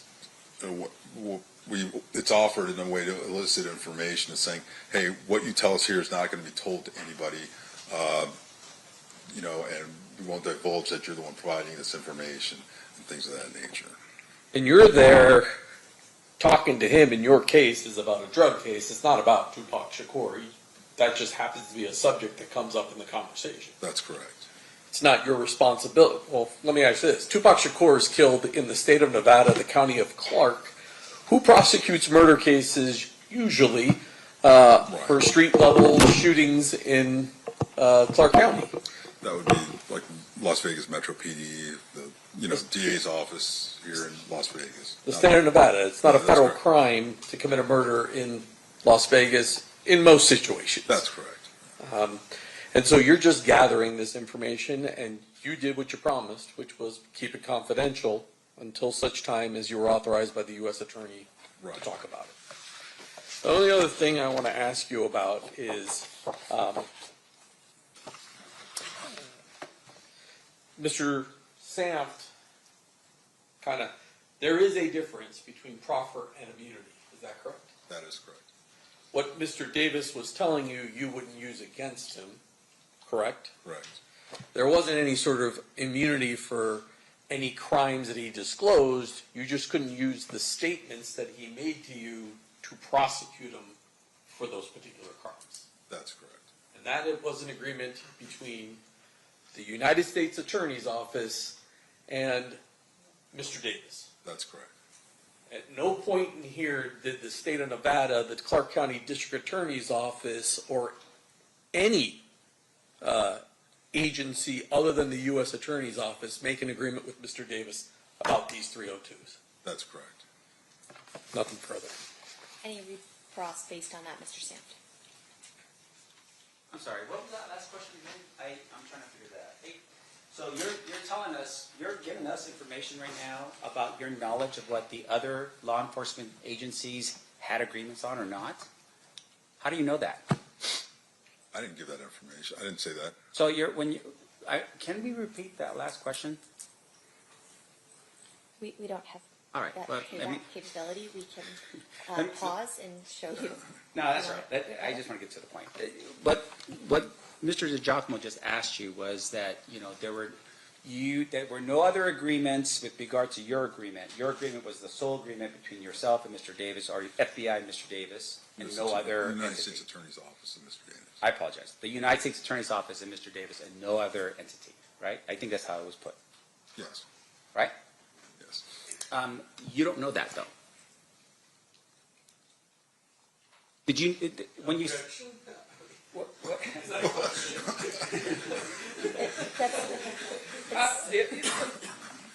Sustained stricken, you can ask a question. You are not aware of any agreements with other agencies because you just don't know. You are just here on behalf of the federal government and the FBI, right? With regard to the interview that myself and Todd Holliday conducted Right. with Mr. Davis on July 14th, 1998, the agreement was between the United States Attorney's Office with the FBI there and Mr. Davis. Nobody else was party to that. Even though this was a joint task force, this was part of No, it was a joint task force. It was the United States Attorney's Office, the FBI, and Mr. Davis. Okay. And with regards to that task force, even though other government agencies were potentially involved in the task force, they weren't involved with regards to this agreement, the proffer.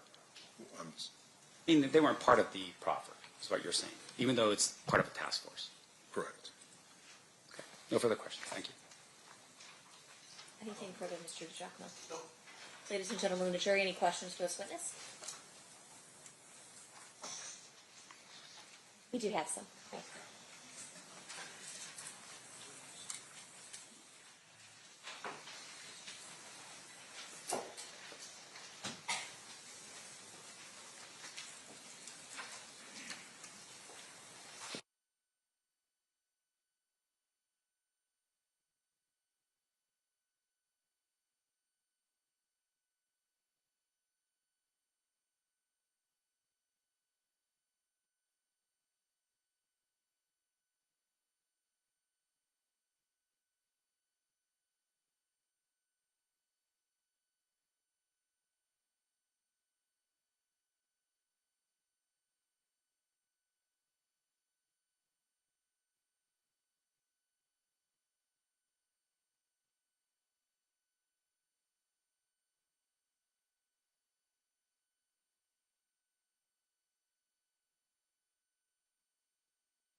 All right, a couple questions from our jurors. If the proper information was never followed up on, what was the motivation behind the interview in jail or prison? You want me? Go ahead. Answer. Yeah, Okay, so Okay. they have these questions. I'm Right. asking you to answer them. Okay, so the motivation behind the interview in the subsequent interview in '99, we were following up on other investigation. Because when you go through the 302, you see we asked about several individuals. We actually showed them pictures of other individuals. A lot of times what we'll do is we were going back because he was cooperative and open before.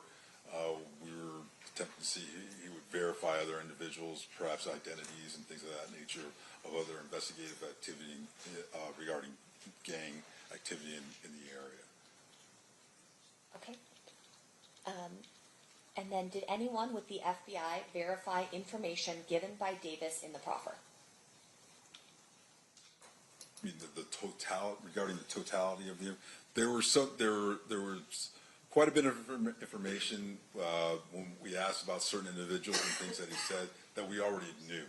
So because he provided information during the proffer session, there wasn't a need to necessarily go back and verify because we had an idea about the answer to the question. Sort of like you ask a question that you know the answer to, that's how you know if somebody's lying. You start off with things like that, simple things, and then you kind of work your way in to other information. So there was a lot of information that we already had other corroborated information on. So when he's providing that information, we have a general idea whether or not he's being open and candor and truthful based off of other investigation, whether it's surveillance, wiretaps, witness statements, and things of that nature. And you might have already answered this, that's the second part of the question, so I'm going to ask it. What information was followed up on by the FBI that was given in Davis's proffer, if you're able to disclose it? What information was followed up on by the FBI that was given in Davis's proffer that you're able to disclose? So, I mean, it's been 30 years. It'd be very difficult for me to follow up on every single aspect. Again, a lot of the information, because it's historical, some of these things that he's talking about went back several years prior to into the early 90s period. So he's talking about, prior drug transactions and things of that nature. It's very difficult or almost impossible to truly verify those types of things. Other things that he talked about, for example, like recordings that were played or photos that he was shown of individuals where he identified and said this is so-and-so, that corroborates what, individuals that we know and things of that nature. So there were things that were done. Was there a specific checklist, a tasking list that was put out after that interview, the proffer interview, to go out and say, go verify? That's really not the way we operate. Usually these files have hundreds of documents in them over the course of an investigation. There's hours and hours, and countless hours of wiretaps and things of that nature. So we've got a very voluminous amount of information to go back and check and things that along the way. So at this point, he was already indicted, arrested, and basically going towards either trial or sentencing. The proffer agreement really was an opportunity for him to help himself on sentencing, and then for us to maybe, if he wanted to cooperate and things like that, to possibly open up further avenues of investigation for other individuals who weren't in custody or that were still under investigation. All right. Mr. DiGiacomo, any follow-up based on those answers and those No. questions? Mr. Stamps? No, Your Honor. Okay. All right. You are free to go. Thank you so much. Sorry. Are the two exhibits? Just leave them right there. Mr. DiGiacomo will pick them up. I'll grab them from you. Thank you. Are those our exhibits? Okay, perfect. I'll give them a quick. Yeah, for sure. All right, statement call the next witness. Darren Dupree. Your Honor, before we do that, may I approach? Sure.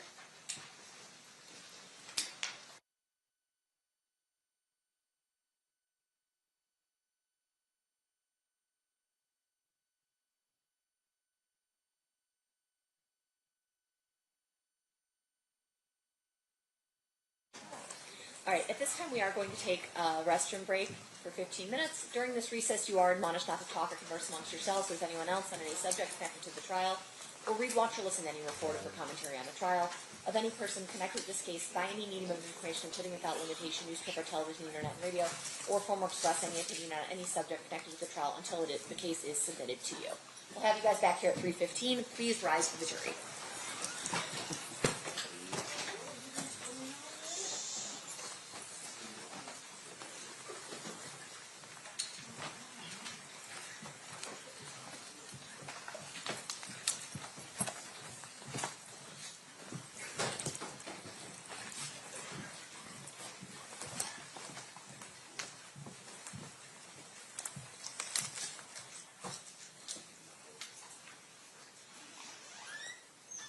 For the record, the jury has exited the room. We'll be in recess. Thank you.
On record in State versus Davis, C-377-407. Anything we need to address before bringing the jury in? No, Your Honor. Okay, bring them in. Stand for the jury.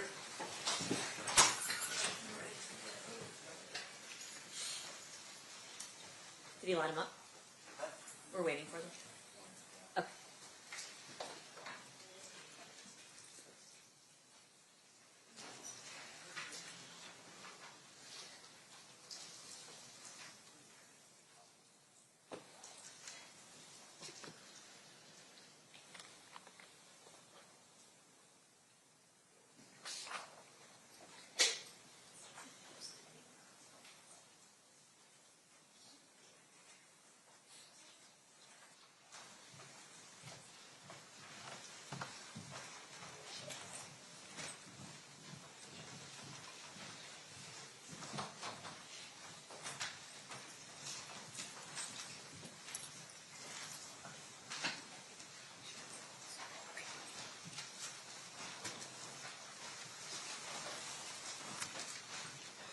The party stipulates for the presence of the jury.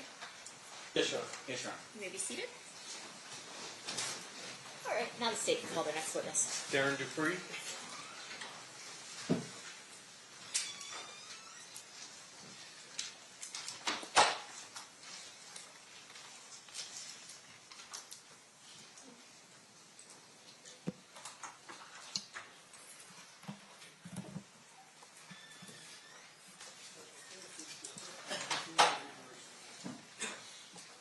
Good afternoon. You solemnly swear or affirm the testimony you're about to give in this action shall be the truth, the whole truth, and nothing but the truth, so help you God? I do. Thank you, sir. You may be seated. And if you please state your full name and then spell it for the record. Darren, D-A-R-Y-N, Dupree, D-U-P-R-E-E. Thank you, sir. Whenever you're ready, state, you may proceed. Thank you. Sir, how did you used to be employed? I was a detective for the Los Angeles Police Department, How long were you with the LAPD? 33 and a half years, And when did you start? in 1990. And through the majority of your career, what kind of crimes did you focus on? Homicides, gang homicides. I direct your attention to approximately 2006. Were you asked to be part of a task force related to the Christopher Wallace murder? Yes, I was. And can you describe that task force for us? Robbery homicide, homicide specials, Los Angeles Sheriff's Department, FBI, ATF, and DEA were all a part of the task force. And was there a precipitating event that caused the 2006 task force to be formed? Yeah, Christopher Wallace's mother filed a lawsuit against the Los Angeles Police Department And what was the allegation in the lawsuit? that there was police officer involvement in his death. LA police officer involvement? Yes. And what was the purpose of the 2006 task force? To uncover, first of all, if there was any police officer involvement, and also to hopefully solve the Biggie Smalls murder case. Now, by 2008, this is 11 years after the homicide. I assume that there was records that the LAPD would have gathered initially in the investigation in the ensuing 11 years that you had access to. Yes. Did you guys, or did the task force formulate a plan as to how you were going to go about investigating the Christopher Wallace murder? Yeah. There was rumors that this was a war between Southside Compton Crips and Mob Piru. Puffy Combs labeled Bad Boy and Death Row Records. So we started there, and that consisted of coming to Vegas, getting all their files, getting up to speed on the Tupac murder. Although we weren't investigating it, we just wanted to get up to speed on it. And then starting there, everybody was a suspect at that time in the Biggie Smalls murder. At the time you come to Vegas and learn what information the Las Vegas Metropolitan Police Department is, who is the detective that you're having the contact with from Metro? Detective Dan Long. At some point, you go back, you begin investigating.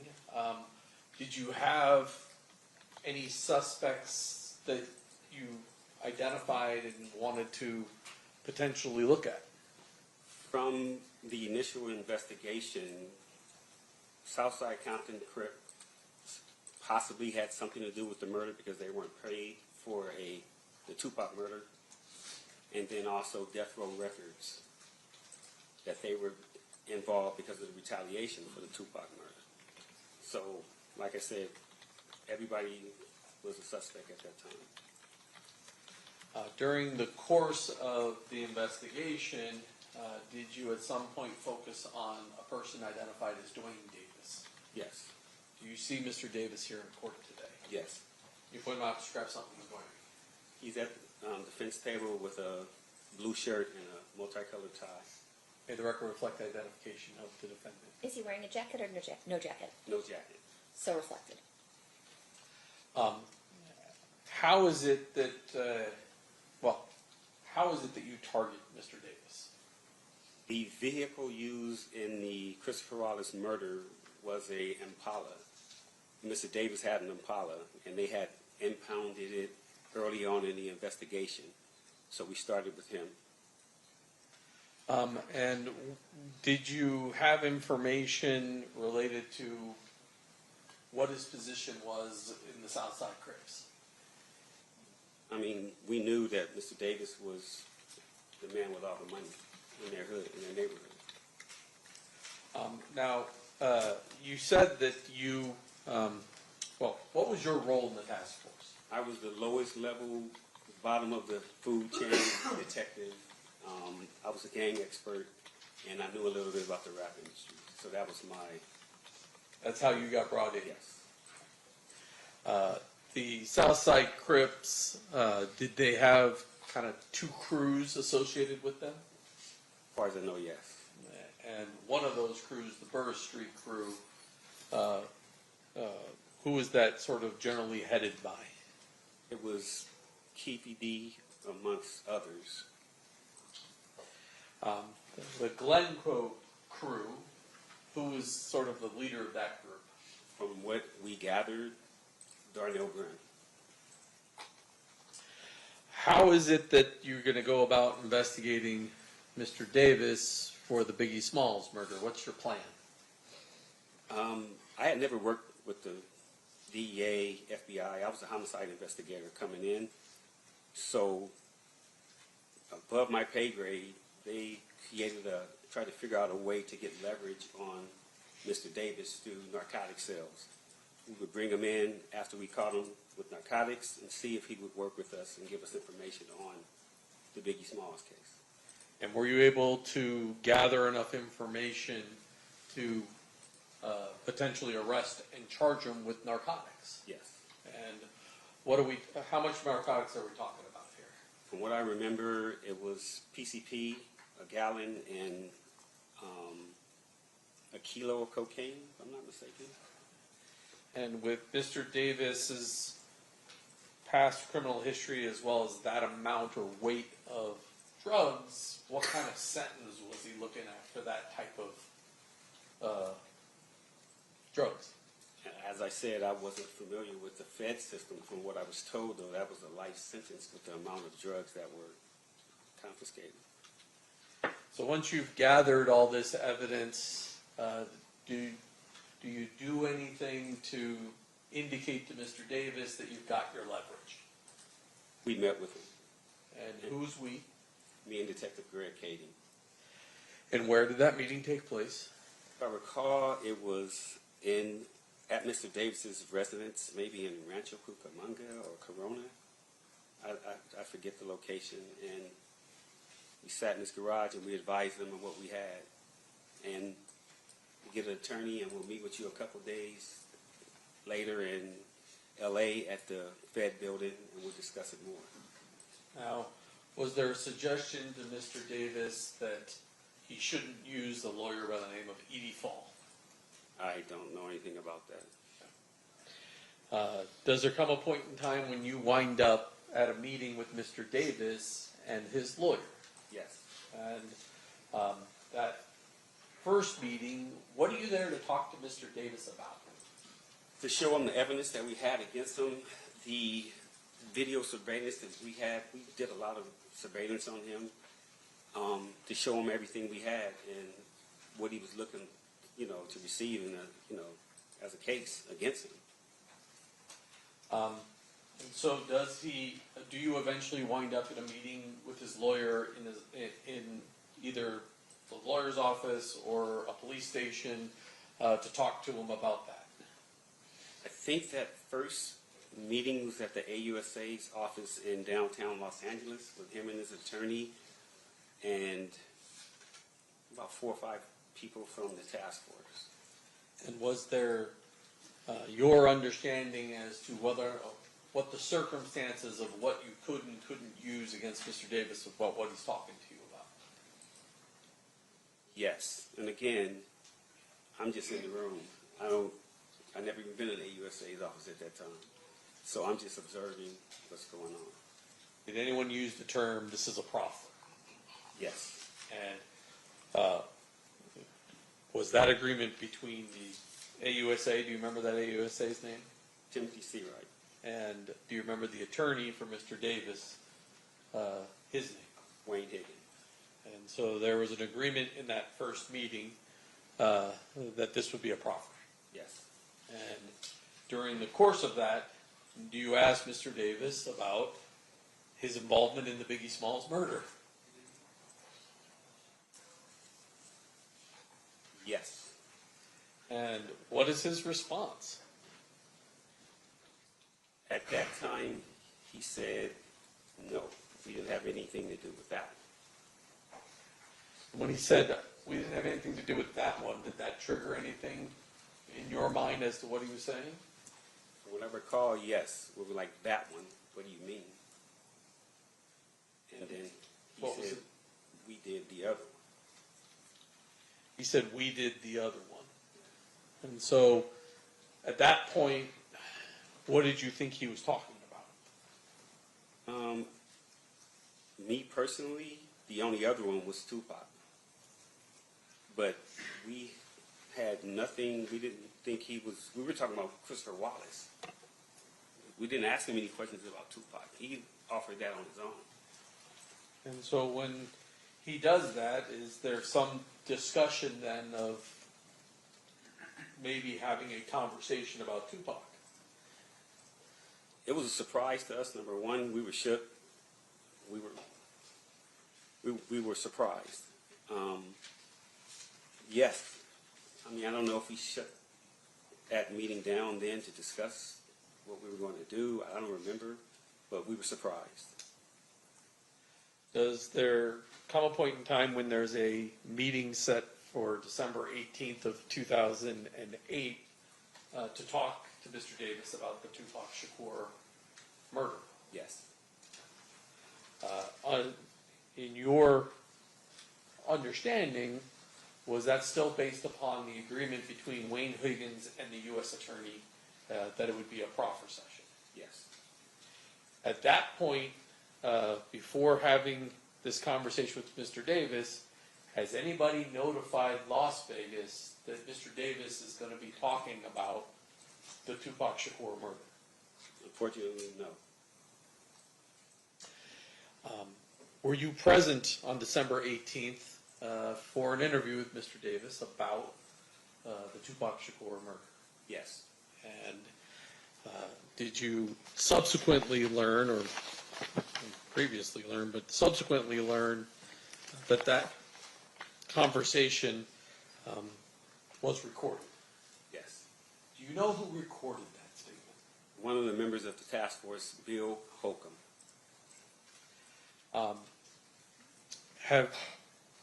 Did there come a point in time where you heard that recording? Yes.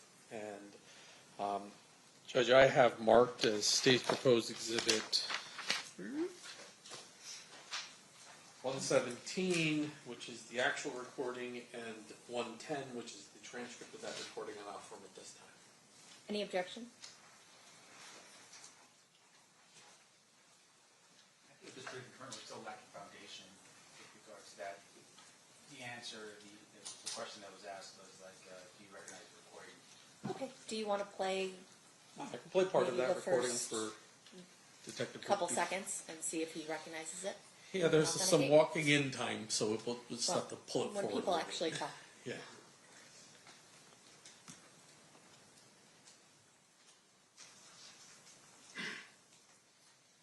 I'll just jump forward. Hopefully.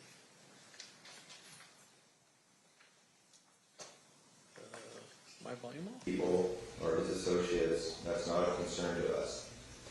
If you hadn't told Mike, we wouldn't have talked to him. We wouldn't want to talk to him. Okay, another, Does that sound like the conversation that was happening on December 18th, 2008 with Mr. Davis? Yes. And who was present at this besides yourself that you recall? The lead detective, Detective Greg Kading, he was mostly in charge. Bill Holcomb and me. That's all I can remember. Was Wayne Higgins present as well? Wayne Higgins was there, and I'm sorry, so was Mr. Davis, of course. And do you recall where this conversation took place? It might have been at Wayne Higgins' office. As I once again reoffer 117 and 110. Did you want to show him 110 to verify that is the transcript of it? Oh, you want me to- Well, that was the objection, was that Oh, the foundation wasn't accurate, and we talked about the first item, but not the second. and take a look at that. You can read through as much as it is you need to. That appear to be a transcription of that particular meeting. Yeah, I remember.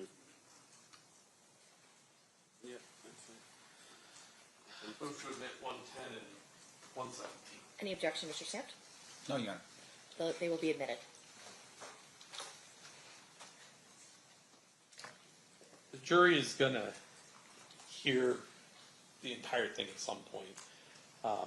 But generally speaking, what was Mr. Davis's version of events as it relates to what happened with Tupac Shakur?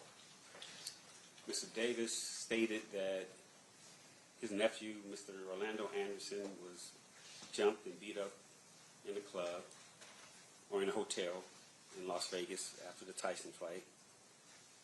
He came and told Mr. Davis what happened. They went looking for Tupac, Suge, anybody who was involved, basically, in the beatdown of Mr. Anderson.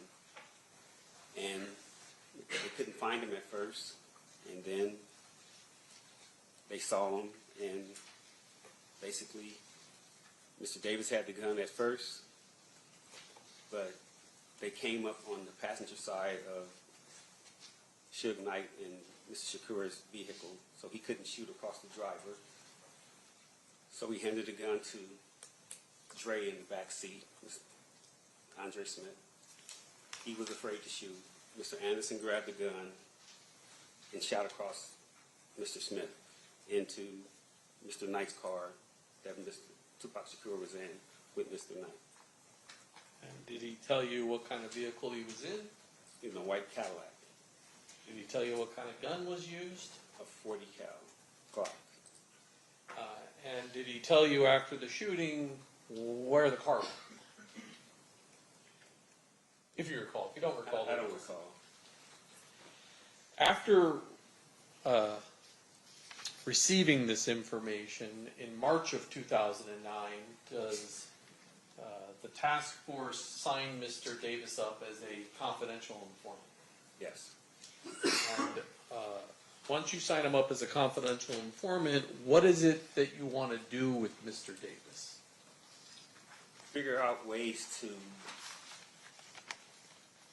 see if he's telling the truth about his story about what happened. And so what do you do? Mr. Davis had a narcotics friend in New York by the name of Equan Williams, Zip. He said he could, this is a lot deeper than that. Sean Puffy Combs was supposed to have given money to Zip Martin to give to Mr. Davis for payment of of the Tupac murder. Fast forward, we go to Mr. Davis. He says he can rekindle that relationship with Mr. Zip Martin and get him to talk about the money that was given from Sean Puffy Combs to Mr. Martin that never got to Mr. Davis. And did you guys, or Mr. Davis, come up with a plan to get leverage on Mr. Williams, Zip? What was the idea?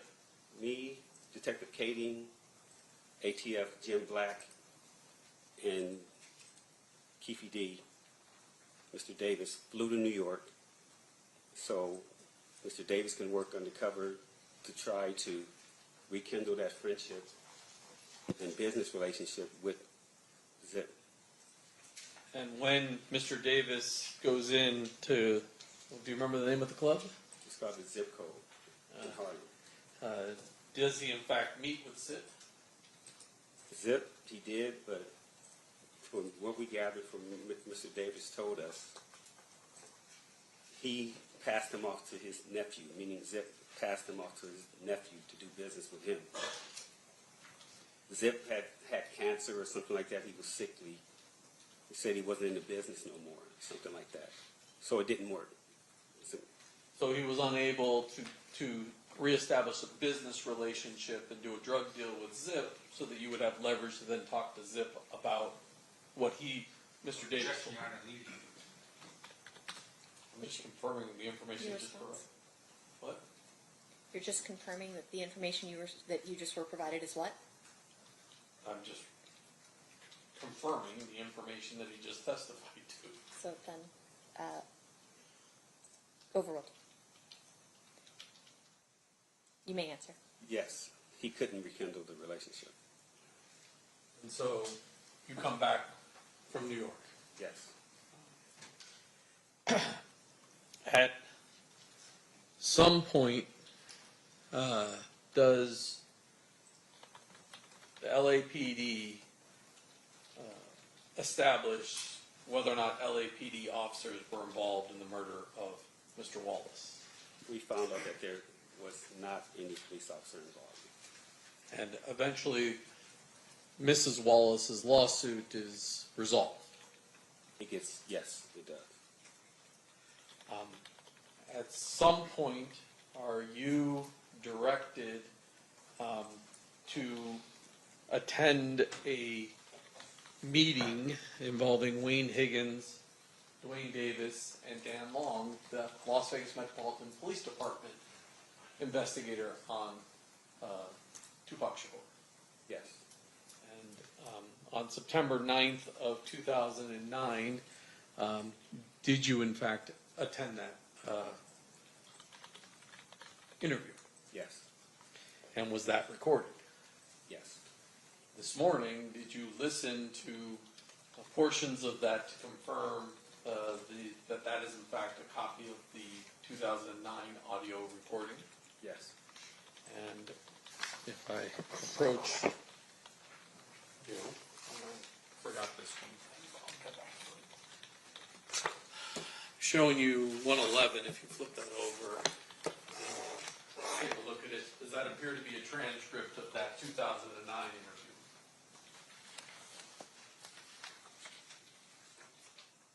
Yes. Move to admit 111 and 118. Any objection? No objection, Your Honor. So admitted.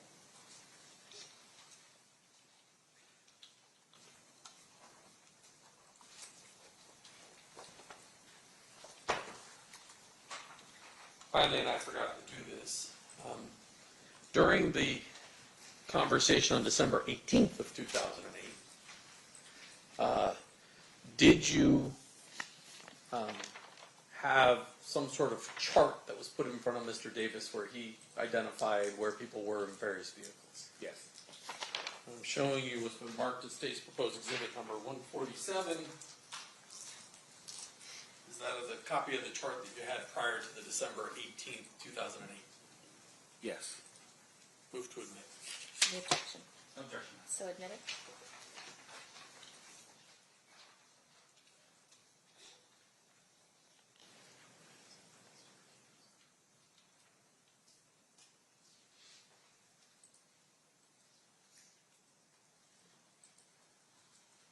Thank you, sir. I pass the witness. Cross-examination, Mr. Smith?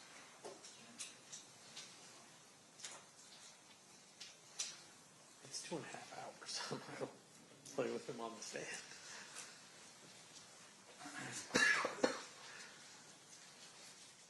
Mr. Dupree, we had some conversations here about what you did on this case. Did you ever write any reports on this? Sure I did, yeah. When you say you're sure did you review any reports in preparation for your testimony here today? I think I reviewed one report. Which report did you review? It was a DEA 6 passing the case over to Las Vegas Metro. And with regard to that report, did you draft that report yourself? Yes. When you say it's a DEA 6, is that a form? Yes. Is that a form used by the DEA agency, I guess would be the Drug Enforcement Agency? Yes. Did you write any reports on your own with regards to what you did within the LAPD, umbrella or report writing? I'm sure I did. When you say you sure did, are you telling us today that you don't know for sure what reports you wrote? I'm saying that when you have a cold case, a lot of reports are already written. So you interview people and you do a statement on it, but the majority, this was 2006 when we started, the murders happened in 1996 and 97, so a lot of the reports are already written. So with regards to, you're classifying this as a cold case? Yes. And what is a cold case to you? It's a case that takes a long time to solve. And with regards to the cold case, which are you talking specifically about the murder here, the murder investigation of Tupac Shakur? I'm talking about what we classified Christopher Wallace case. I don't know if they classified Tupac a cold case at that time. I see. So you were part of the task force specifically on Biggie Smalls, which is called Biggie Smalls. That's why we started the task force, because of the lawsuit. All right, and you are classifying that as the cold case. Yes. So all your work would have been under the Biggie Smalls investigation, not necessarily under the Tupac case that we're here for today. Yes. And so with regards to your actions on the Biggie Smalls case, a lot of what you're doing sort of blends into, at least some of it blends into the Tupac investigation, but that wasn't your investigation. No. That was Metro's investigation. Yes.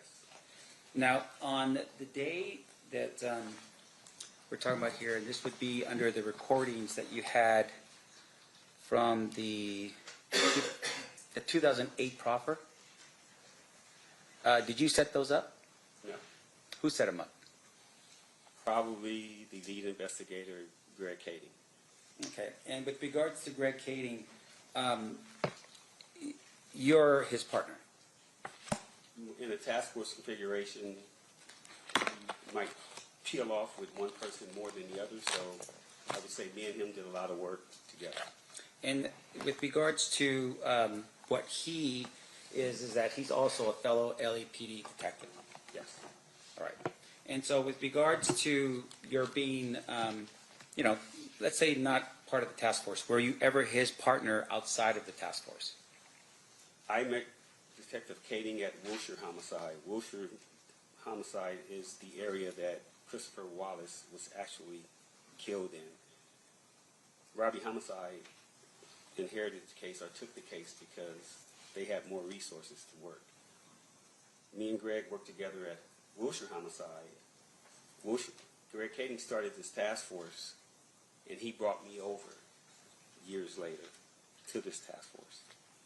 I see. So up until that point when he brought you over, you guys weren't partners? No. He was working narcotics. Greg knows the narcotics FBI, DEA system very well. I didn't. All right. And so in terms of your awareness about the Tupac investigation, when were you first made aware of the Tupac investigation? Through the media, as soon as it happened. Right. I mean, everybody knew about that. And in terms of, though, your involvement or the official, are you telling us it's at the time of the proffer that you become sort of more involved in the Tupac? At the time that Mr. Davis offered the information that he offered is when we even thought about doing anything with Tupac. But isn't it true, though, that you actually were more aware, you actually were that Detective Long was the Metro detective on this case as early as 2004? I didn't start until 2006, so I just knew he was an investigator assigned to the case when I got there. I see. So as of 2006, you would have been aware that Detective Long was the investigator from Metro? Maybe 2006, 2007, when we decided to come out to Vegas and gather intel on the Tupac case, just for investigative reasons. Okay. And with regards to your participation in the task force, was there a name for the task force? Christopher Wallace Task Force. Okay, so it's the Christopher Wallace Task Force. And you first contact Mr. Davis on, looks like November 21st, 2008. Is that about right? I don't remember the dates, but Okay. Now, in terms of your, you're saying though that your review of the evidence in preparation for today's, or your reports in preparation for today's testimony just consisted of the DEA 6 form? yes. Now, at the time of November 21st, 2008, you and Greg Kading are the ones who initially contacted Mr. Davis, right? You didn't do it by yourself. No, me and Mr. Katie. Okay, and you basically advised him at that particular point that, you know, he was potentially looking at an indictment for narcotics. Is that right? Something to that effect, yes. Yeah. And once again, you're doing this because you are targeting Mr. Davis because you believe he may have been a suspect in the Biggie Smalls murder. Yes. Okay. Now, at some point, I would assume in the future, you're going to tell all of us that he was no longer a suspect in that murder, right? That is correct. You found information that were indicating that the car that was potentially the car used in the Biggie Smalls murder was not his vehicle, maybe somebody else was there. And there were some issues with regards to his location that he wouldn't have been the one to be the shooter in the case. Whatever the reasons, I just know he wasn't involved in the Biggie Smalls murder. Okay. And then with regards to your conversation with Mr. Davis, when you had that conversation at his home, you talked about being in the, I guess, the garage of his home at Rancho Cucamonga. Is that what it was? I forget the city, but it's out east. Okay. That's where he lived at the time. And you had at some point told him that maybe he should retain an attorney to handle the issues because he was going to be dealing with the United States Attorney Timothy Sealwright. You remember having that conversation with him? I don't think we threatened him or anything like that. We just advised him that, hey man, we got some information, we got some things that you were involved in, and we need to talk to you. So we need to meet with you, with your attorney, at the AUSA's office. Now, at the time that you had that conversation with Mr. Davis, you advised him that not to bring his attorney, which would have been Edie Fall, to that conversation, right? No. You advised him to actually bring this other attorney, Wayne Higgins. That would have been a brand new attorney for Mr. Davis, correct? No. I didn't even know Mr. Higgins at that time. Now, in terms of your, the meeting, Mr. Higgins shows up with Mr. Davis, and then there's a conversation between Mr. Higgins and Seawright regarding the proffer agreement, but that wasn't with you being present in the room. Fair? No. I wasn't Okay. present. Now, you had, though, at some point being informed that there was a proffer agreement, and then there was follow-up interviews that occur as a result, right? That's correct. So this is just not one interview. This is multiple interviews. Yes. Now, can you tell us, for instance, how many interviews there were? That I was involved in, the first meeting at his house in the garage, the first meeting with the AUSA, and then the meeting at Wayne Higgins. But mind you, like I told you, I flew to New York with Mr. Davis. So we were out there for 3 or 4 days. I'm talking more about specifically the actual meetings in which you're sitting down and asking questions of Mr. Davis. 2. So that would be the initial meeting with United States Attorney Seawright in the room, and then the second meeting was, I'm sorry, at what time? That was with Mr. Higgins at his office on Wilshire Boulevard, if I'm not mistaken. I forget the date. Okay, would that be October or December 18th, 2008. 2008? Yes. Do you recall actually being involved in a meeting or being knowledgeable of a meeting that took place on December 1st, 2008? No. How about a meeting that took place on January 7th, 2009? I don't recall. No. How about another meeting that occurred on February 11th, 2009? I don't recall any of those dates. Okay. I just remember the 3 that we dealt with. Right. And once again, you're refreshing your recollection off of a DEA 6 form, correct? No, I'm refreshing my recollection off of my recollection. 30 years later? That's right. And about 20 murder trials Right, of my own. which is amazing. Good It's job. not amazing, just doing my job. But let's just make sure we're clear. I want to make sure this jury understands that you're refreshing your recollection off of a DEA 6 form. No, I told you the DA 6 form that I saw this morning was transferring the case from the DEA to Las Vegas Metro. That's all that said this morning. All right, so this is all purely off of your recollection from 30 years ago. Well, 17, 18 years ago when we got it. The Okay. case was 30 years ago.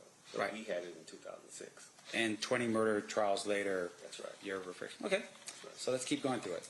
So your testimony here is that at the time of the meeting on December 18th, 2008, you were present for that meeting.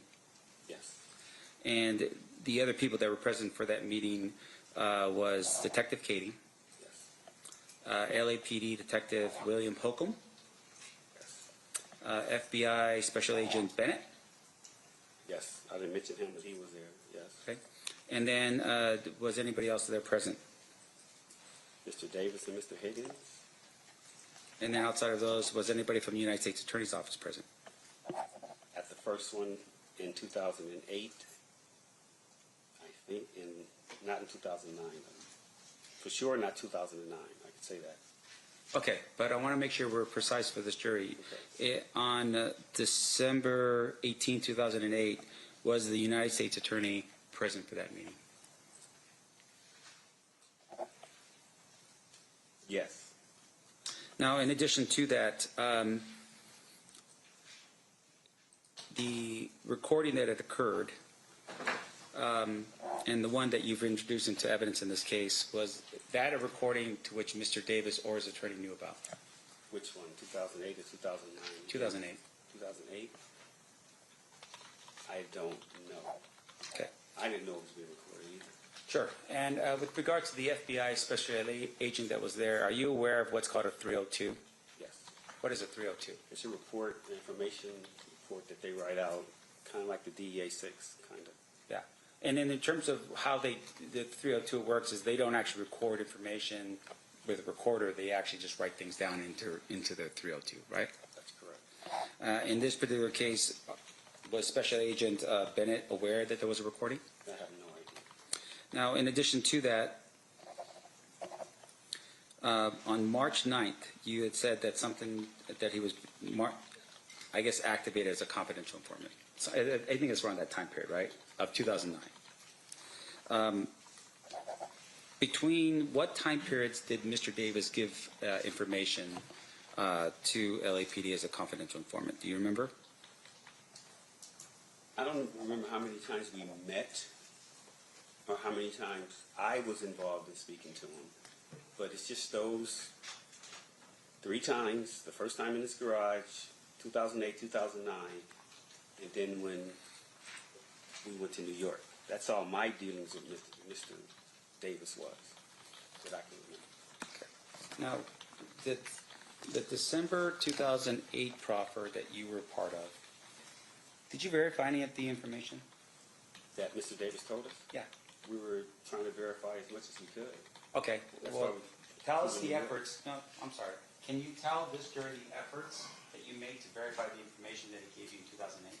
Flying to New York to try to get the relationship with Zip, Mr. Martin, because he was involved here in Vegas with the murder and the large sum of money that was supposed to be given to Mr. Martin to give to Mr. Davis. So that's why we flew to New York, to try to get that whole thing going. Right. And based upon your efforts in New York, were you able to verify that any of that information to be true? No. Now, in addition to that, there was other information that Mr. Davis gave up in 2008 in December. Did you verify any of that other information to be true? I don't think any other information that he gave us was anything except the murder of Tupac. Sure. Did you at any point verify, for instance, the people that he identified in the vehicle?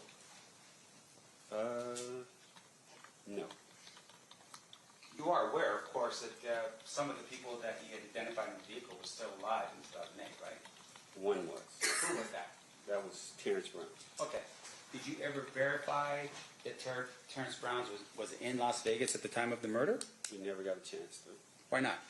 As I said, our first course of action was to tie in Mr. Combs, the money, and work back from there. So you fly to New York, it's a bust, you fly back, and then you never follow up on what happens with regards to Mr. Brown? Well, I didn't. You're part of the task force. Yes. Do you know if anybody else on the task force verified that information, that Mr. Brown was in Las Vegas at the time of the shooting? No.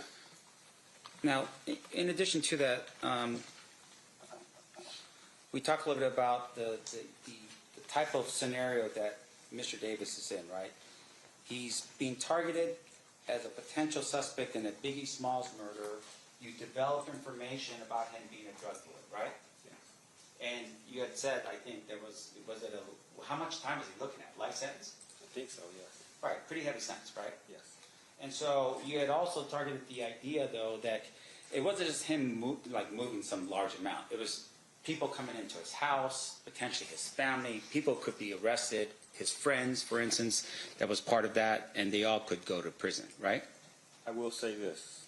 Mr. Davis took the hit for a lot of people in his family and his kids, his wife, but that's why he did a lot of the stuff he did. I will say that. And I appreciate you saying that. And so, in essence, he said, okay, this is all on me. I will take the hit for the family. Yes. Now, in terms of the way that you recall how he describes what happens and so forth, you had mentioned that he's in the car, he drives up next to the other car, and then he gives the gun to the back seat because he was going to do the shooting, and then he gives it to somebody else. And then I guess it was Dre said, no, I can't do it, and then Orlando fires the gun. Yes. Okay. So the four individuals that in the car would have been Mr. Davis, and then Mr. Brown, Driver. and then Mr. Smith, and then Mr. Orlando Anderson. That's correct. Okay. Do you, at some point, these people come back to Compton, right?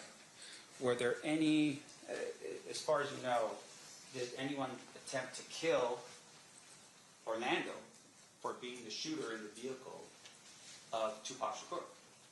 I don't know if anyone tried to kill Mr. Anderson, but a lot of other people got shot and killed. Sure.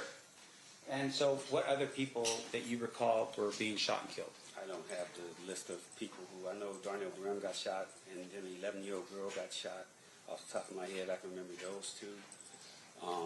It was war. Compton's 10 square miles, and all of these people know each other from growing up. There was people standing, they were hiding out, walking the streets. But in terms of the four that's in the vehicle, was Mr. Smith shot? No, not that I know of. And what about the other person, besides Mr. Davis? Mr. Brown? Yes. Not that I know of. No. And then with regards to Mr. Davis, was he shot at? No, not that I know of. And once again, this idea is, we're talking about a very compact area of Las Vegas, 10 by 10 miles, multiple blood and Crip gangs just encroached upon one another, right? It's basically like a powder keg. Street by street. Right. And in terms of retribution, pretty clear this would be an immediate thing because Tupac Shakur was shot and killed. Yes. And Death Row Records, as a member of the mob Piru, would have been definitely out for blood on that. Yes. But none of those four individuals were shot at. No, not that I know of. Yeah. And in fact, just to make sure I'm clear, Orlando Anderson was actually shot and killed probably about a year and a half later, right? Unrelated, yes. Yes, and it was unrelated, meaning that people that he got into a gunfight with was actually other Crips, Yes. right? And it was over money, as far as you can recall. Yes.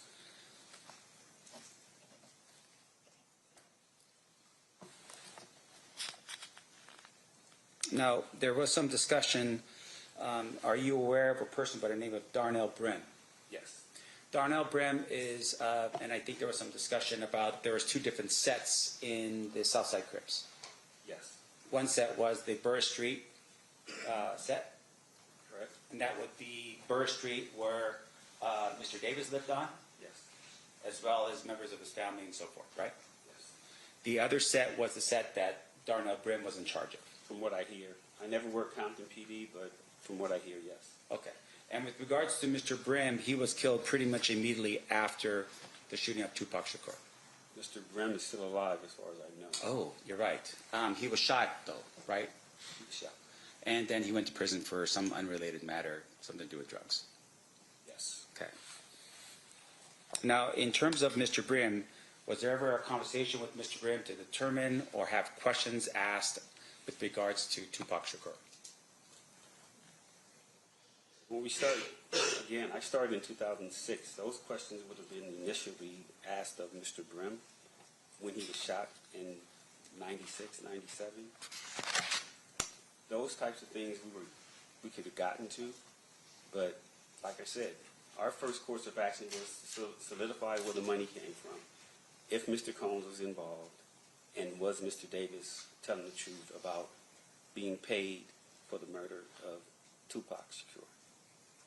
And outside of that, any additional sort of boots in the ground discussions or investigation in Compton was handled by somebody else? The initial, the preliminary, right. And if we would have gotten to that, we probably would have talked to people, but I'm sure that they were talked to already. This is on a Fed level trying to get a RICO case against people. Okay, this is a whole different level of Compton. Sure. This is FBI, ATF, DEA. This is trying to solidify that Death Row Records and was built on narcotics and Bad Boy Records. Now, you don't understand this, but I'm from the hood. Everybody knows it was. Okay? Everybody knows that those record companies were started with the sales of narcotics. So the feds were looking at a RICO. We cared about the murders. So this was chasing the money. This was chasing Sean Combs to see if he was involved with, the hit on Mr. Shakur. And so once you determine that, he's given information not because of Biggie Smalls, but rather because of Shakur, you never once reached out to Metro at that time to say, hey, Las Vegas, you guys are the ones in charge of this murder. Come down to have an interview with Davis? The decisions were, again, way above my pay grade, and our command staff, whoever made that decision to keep it in-house and for us to handle it on the Fed level, because it would have spread all the way to Las Vegas and not notify Las Vegas Metro at that time, wasn't my decision. I see. So had it been somebody up the chain, maybe even the United States Attorney? Whoever. See, right. Yeah. Okay. That's not your call to make. No, I'm just a soldier. Okay. Right. I appreciate that. Now, in addition to that, sir, your in terms of the information we're talking about here, at some point your other LAPD detective leaves the LAPD. Greg Cady. Yes. In 2011, I think. And in 2011, I believe he publishes a book. Yes. And that book is called Murder Rap. Yes. Did you read that book? Parts of it. All right. And fair to say, of course, is that if you saw something in the book that was not accurate, you probably tell Greg Cady, hey, this is not accurate, this is not right. I wouldn't tell him nothing. That's Oh, his version. He did what he wanted to do. Right. Okay, so it's his version of events. You would have been like, okay, this is not right about what I did. I'm just going to leave it alone because that's what Greg Cady interpreted it to be. No.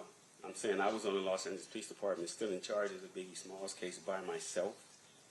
And whatever came from any books that were written, it was my responsibility to make sure that everybody was okay if they were outed in that book. So I'm not going to tell another man what he should and shouldn't do as far as writing a book. If you want to write a book, write a book. If it comes back my way and I got to investigate something you said, then I'll do that. So this individual, Greg Cady, leaves LAPD and takes the Tupac file with him? From what I hear, something like to that effect. Meaning he stole the file? Something to that effect. Now, in addition to that, he also took the Biggie file, right, with him when he left. From what I hear, I've never seen him, but that's what I hear. And with regards to the recording that we're talking about here, that recording was a recording that he published, at least brought out to the public, not you.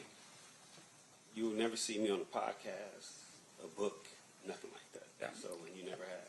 Now, in terms of, though, just your understanding and, being in LA and so forth, Greg Kading has made appearances on podcasts and other things as well, right? Yes. And also that would be with documentaries. Yes. But at least you're still abiding by the rules and that kind of thing. You would never do that. I stick to the code. Okay, I'm abide by the streets. You're not going to see me on there telling about what somebody else did. This is the only time you're going to see me talking about what somebody did, sitting in this chair. And I appreciate that, sir. Other than that, you'll never see me doing that. Okay. And with regards to your participation, though, in the interviews, during the time period that you're hearing Mr. Davis talk about these things, were you aware at all that he was recommended that this other attorney step in for his attorney, E.D. Falls, and basically have this conversation? No, to my knowledge from the media, I thought E.D. Falls would have been his attorney. So I don't know anything about that. Again, that was way above my, whatever I was doing there. I don't know who made that decision. I never talked to Mr. Davis. I didn't know Mr. Higgins at that point. Okay.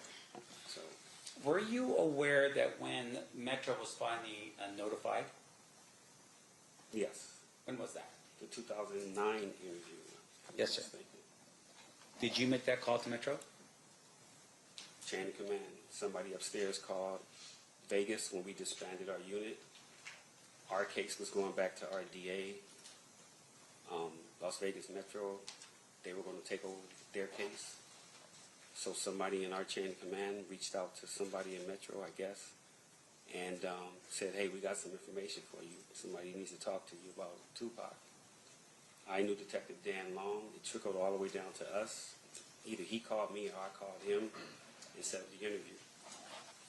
Did you tell Detective Long when he appeared here in LA for the interview with Mr. Davis that he had given a proffer in 2008? Yes, I think he was aware of what we had. Unfortunately, he was aware of what we had done to that point, yes. Meaning that you had a conversation with him, say, hey, by the way, there was a proffer in place in 2008. Here's the information. I'm sure I did. I don't recall if I told him immediately or whatever, but he was aware that we had been dealing with Mr. Davis. So, and once again, that proffer agreement between you, the government, or, the various people of the task force, plus Mr. Davis, up until that point, there was no violation of that agreement, right? Not to my knowledge, I don't know. Right, meaning that, for instance, Mr. Davis didn't do anything that would say, hey, you violate the terms of this agreement. No, I never used that term with him because, no. Right, but at the same time, your higher-ups felt at this particular point, yeah, give the information that you just learned about Mr. Davis from 2008, give that to Metro, right? Yes.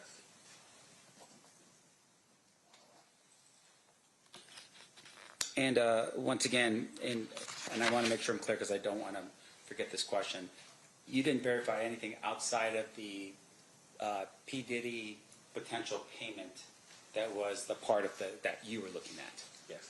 So everything else would have been going back to Detective Long to do his investigation in Las Vegas about the information given to him by Mr. Davis? I mean, he was going to be aware of that, yes. Okay. But once again, that was already out, a possibility. Just hearing Mr. Davis say it kind of solidified it, that we need to look more into this part of it, instead of it just being Tupac getting killed, Death Row, and Southside, they were involved. yeah, but I think we're here for a slightly different purpose. We're in Las Vegas, and we just want to know what facts were presented or at least established with regards to the situation. You're telling me Detective Long would have been willing to verify whether Mr. Brown was here in Las Vegas, whether any of the other individuals in the vehicle that was represented to you was actually here in Las Vegas to establish that, right? That was his job, not yours.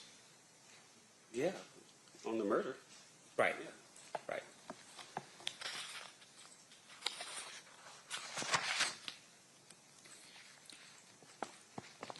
Now, there was some activity that happened in Compton. I just want to make sure I'm clear. You weren't part of any of the investigations in Compton with regards to the gang issues and so forth.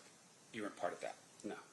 That would have been somebody else from Compton. Compton and Metro and whoever else. Okay. You know, I just have one. Yeah. Court's indulgence, sure.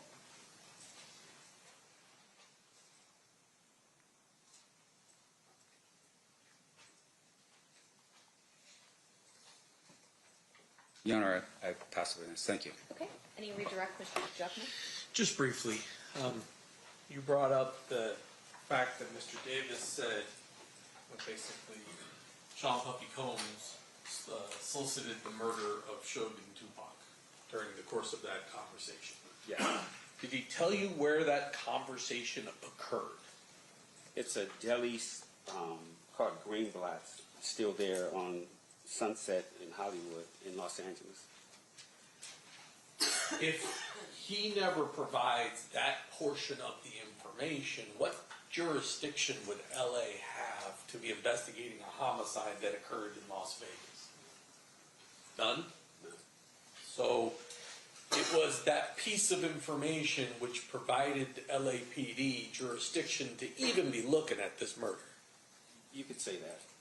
But like I said, on the Fed case with the RICO, that would have got incorporated into the RICO, the murder anyway, and that's what we were looking at. But yes, that's where it started, so you can use that also.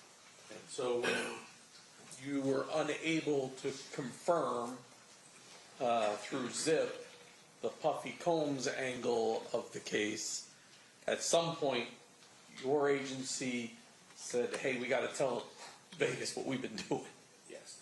And at that point, Dan Long comes down, and you are in a room with Dan Long, Mr. Davis, his lawyer, and there's a conversation that occurs. That's correct. At that time, the only person left alive in the vehicle was Terrence Bubba Brown, right? Yes. Mr. Brown was a resident of LA, correct? Correct. And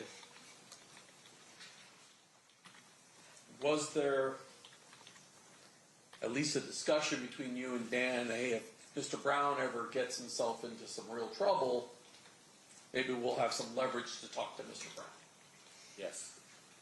And then unfortunately Mr. Brown got killed as well. Yes. And so the last person alive in the vehicle is Mr. Davis. That's correct. Nothing further. Anything further, Mr. Sand?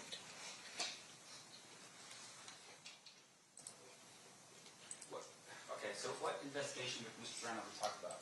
You wouldn't be able to verify information about where he was, whether or not he was in Las Vegas, right? You're saying. You, with Mr. Brown. We wouldn't be able to? Yeah. We could have, I guess. Right. We would have got to that, yeah. Sure. And with regard to that, you didn't make that effort while he was still alive. And would it be fair to say, of course, that even if someone had passed, that you would still need to verify what Mr. Davis said to you, regardless of whether or not the person's passed or not? We would have to verify everything. Right. And like I said, the start of it was Sean Puffy Combs, so that's where we started. And Sure. that's it. And your focus is a little different, but in terms of the actual murder of Tupac Shakur, information with regards to, you know, these other individuals in the car, that would have been given to Metro to handle here in Las Vegas. Yes. Okay. No further questions. State, anything further? Of course he will.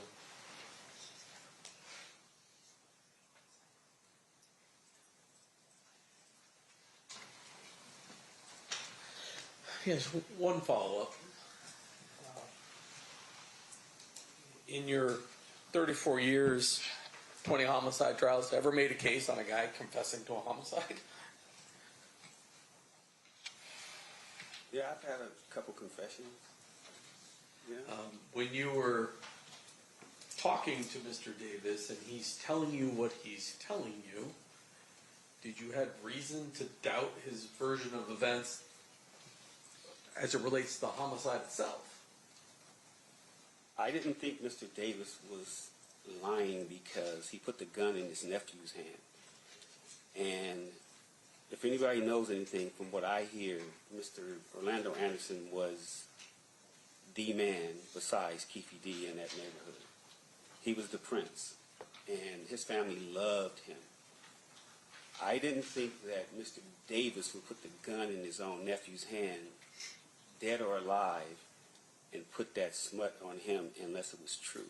The person that killed Tupac, well, in the neighborhood, he's a hero. In the world, he's a villain.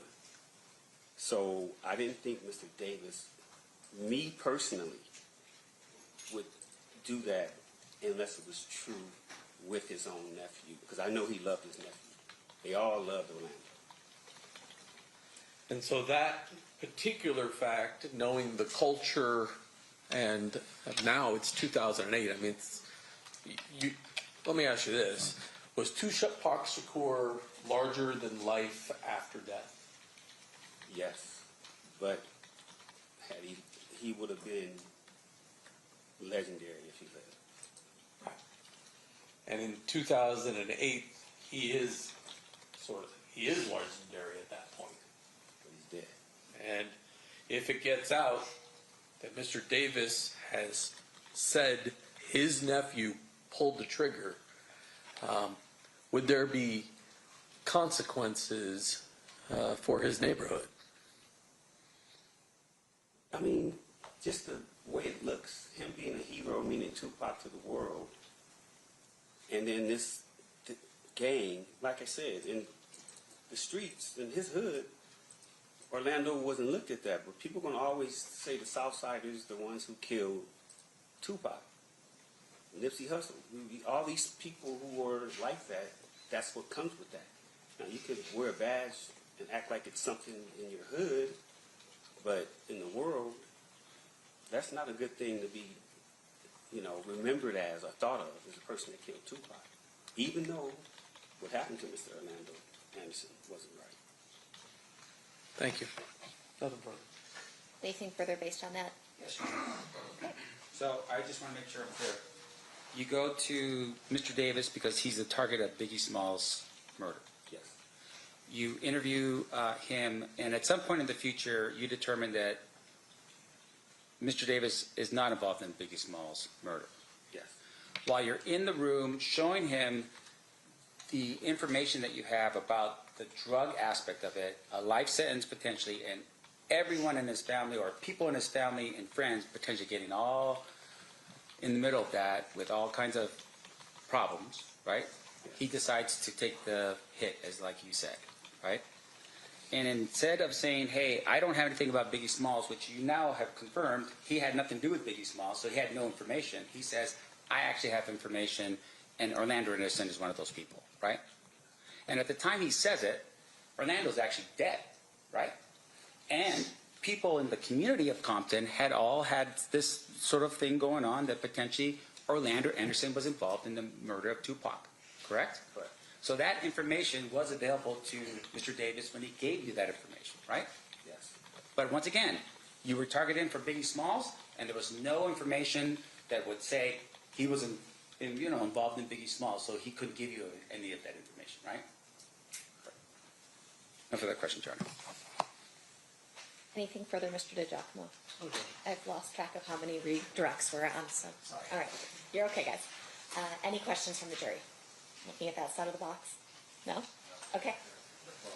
Oh, we do have one. Okay. We have a few.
question from one of our jurors for you. For clarity, would you say the feds were more worried about the bigger fish and the whole puzzle rather than the pieces, being you had the information from Keefe and didn't need to put it together? Yes, they were worried about the bigger picture, but this is 2006, and the smaller types of investigations on both cases had already been run to ground. You needed to come with a different type of investigation to try to see if you can get it. So that's why Detective Kading, the LAPD, that's why he brought in the FBI, ATF, DEA, other agencies to all help to try to solve both cases once we found out what Mr. Davis had said. It was Biggie Smalls at first, and then it went to Tupac Shakur. Okay. Any follow-up questions based on that, Mr. DiGiacomo? No. Any follow-up questions based on that, Mr. Sanders? No. Okay. You've faked us out again. All right. You are free to go. Thank you so much, Mr. Dupree.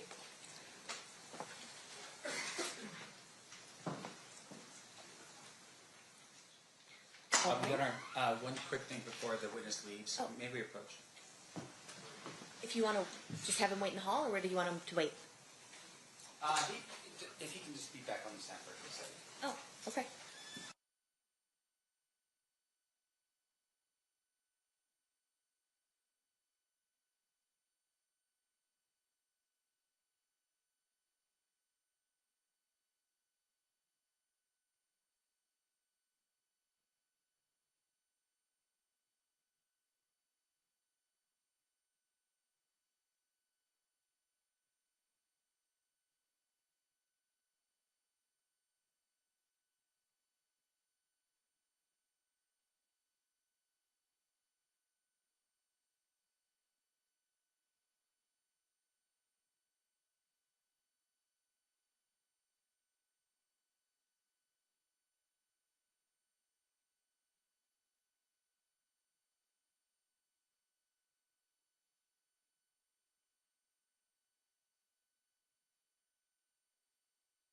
Mr. Dupree, as you discussed earlier with the parties, you may be subject to recall in this case, but it would be okay to do it via Zoom.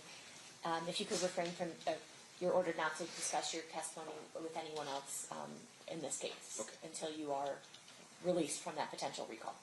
Okay, thank you. You are now free to go. All right, State, what did you want to present next?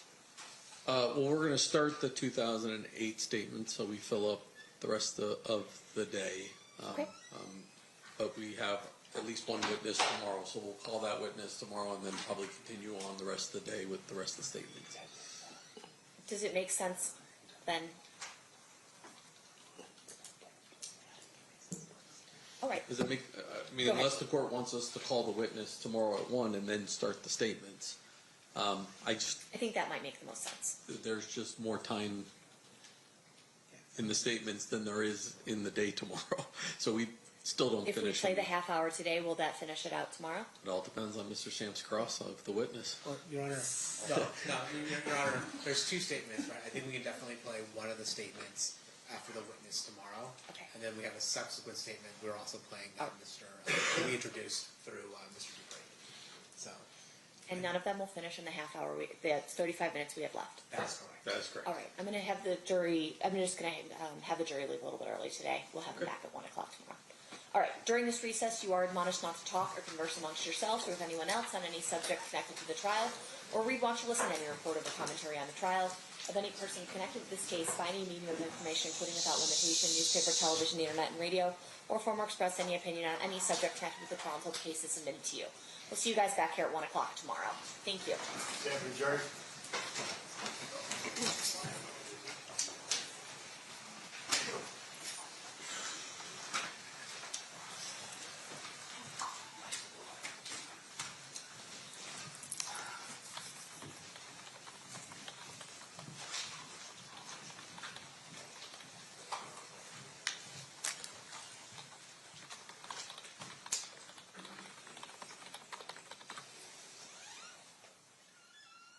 For the record, the jury has exited the room. Anything we need to address outside the presence? Nothing to state. Nothing, Your Honor. Okay, I think it just makes more sense to play that as a block as opposed to a half hour, and I didn't realize we were breaking it up between a witness in between, so. Okay, I apologize for any inconsistency up the back. All right, we'll be in recess. We'll see everyone back at 1 o'clock tomorrow. Thank you, Your Honor. Thank you, Judge.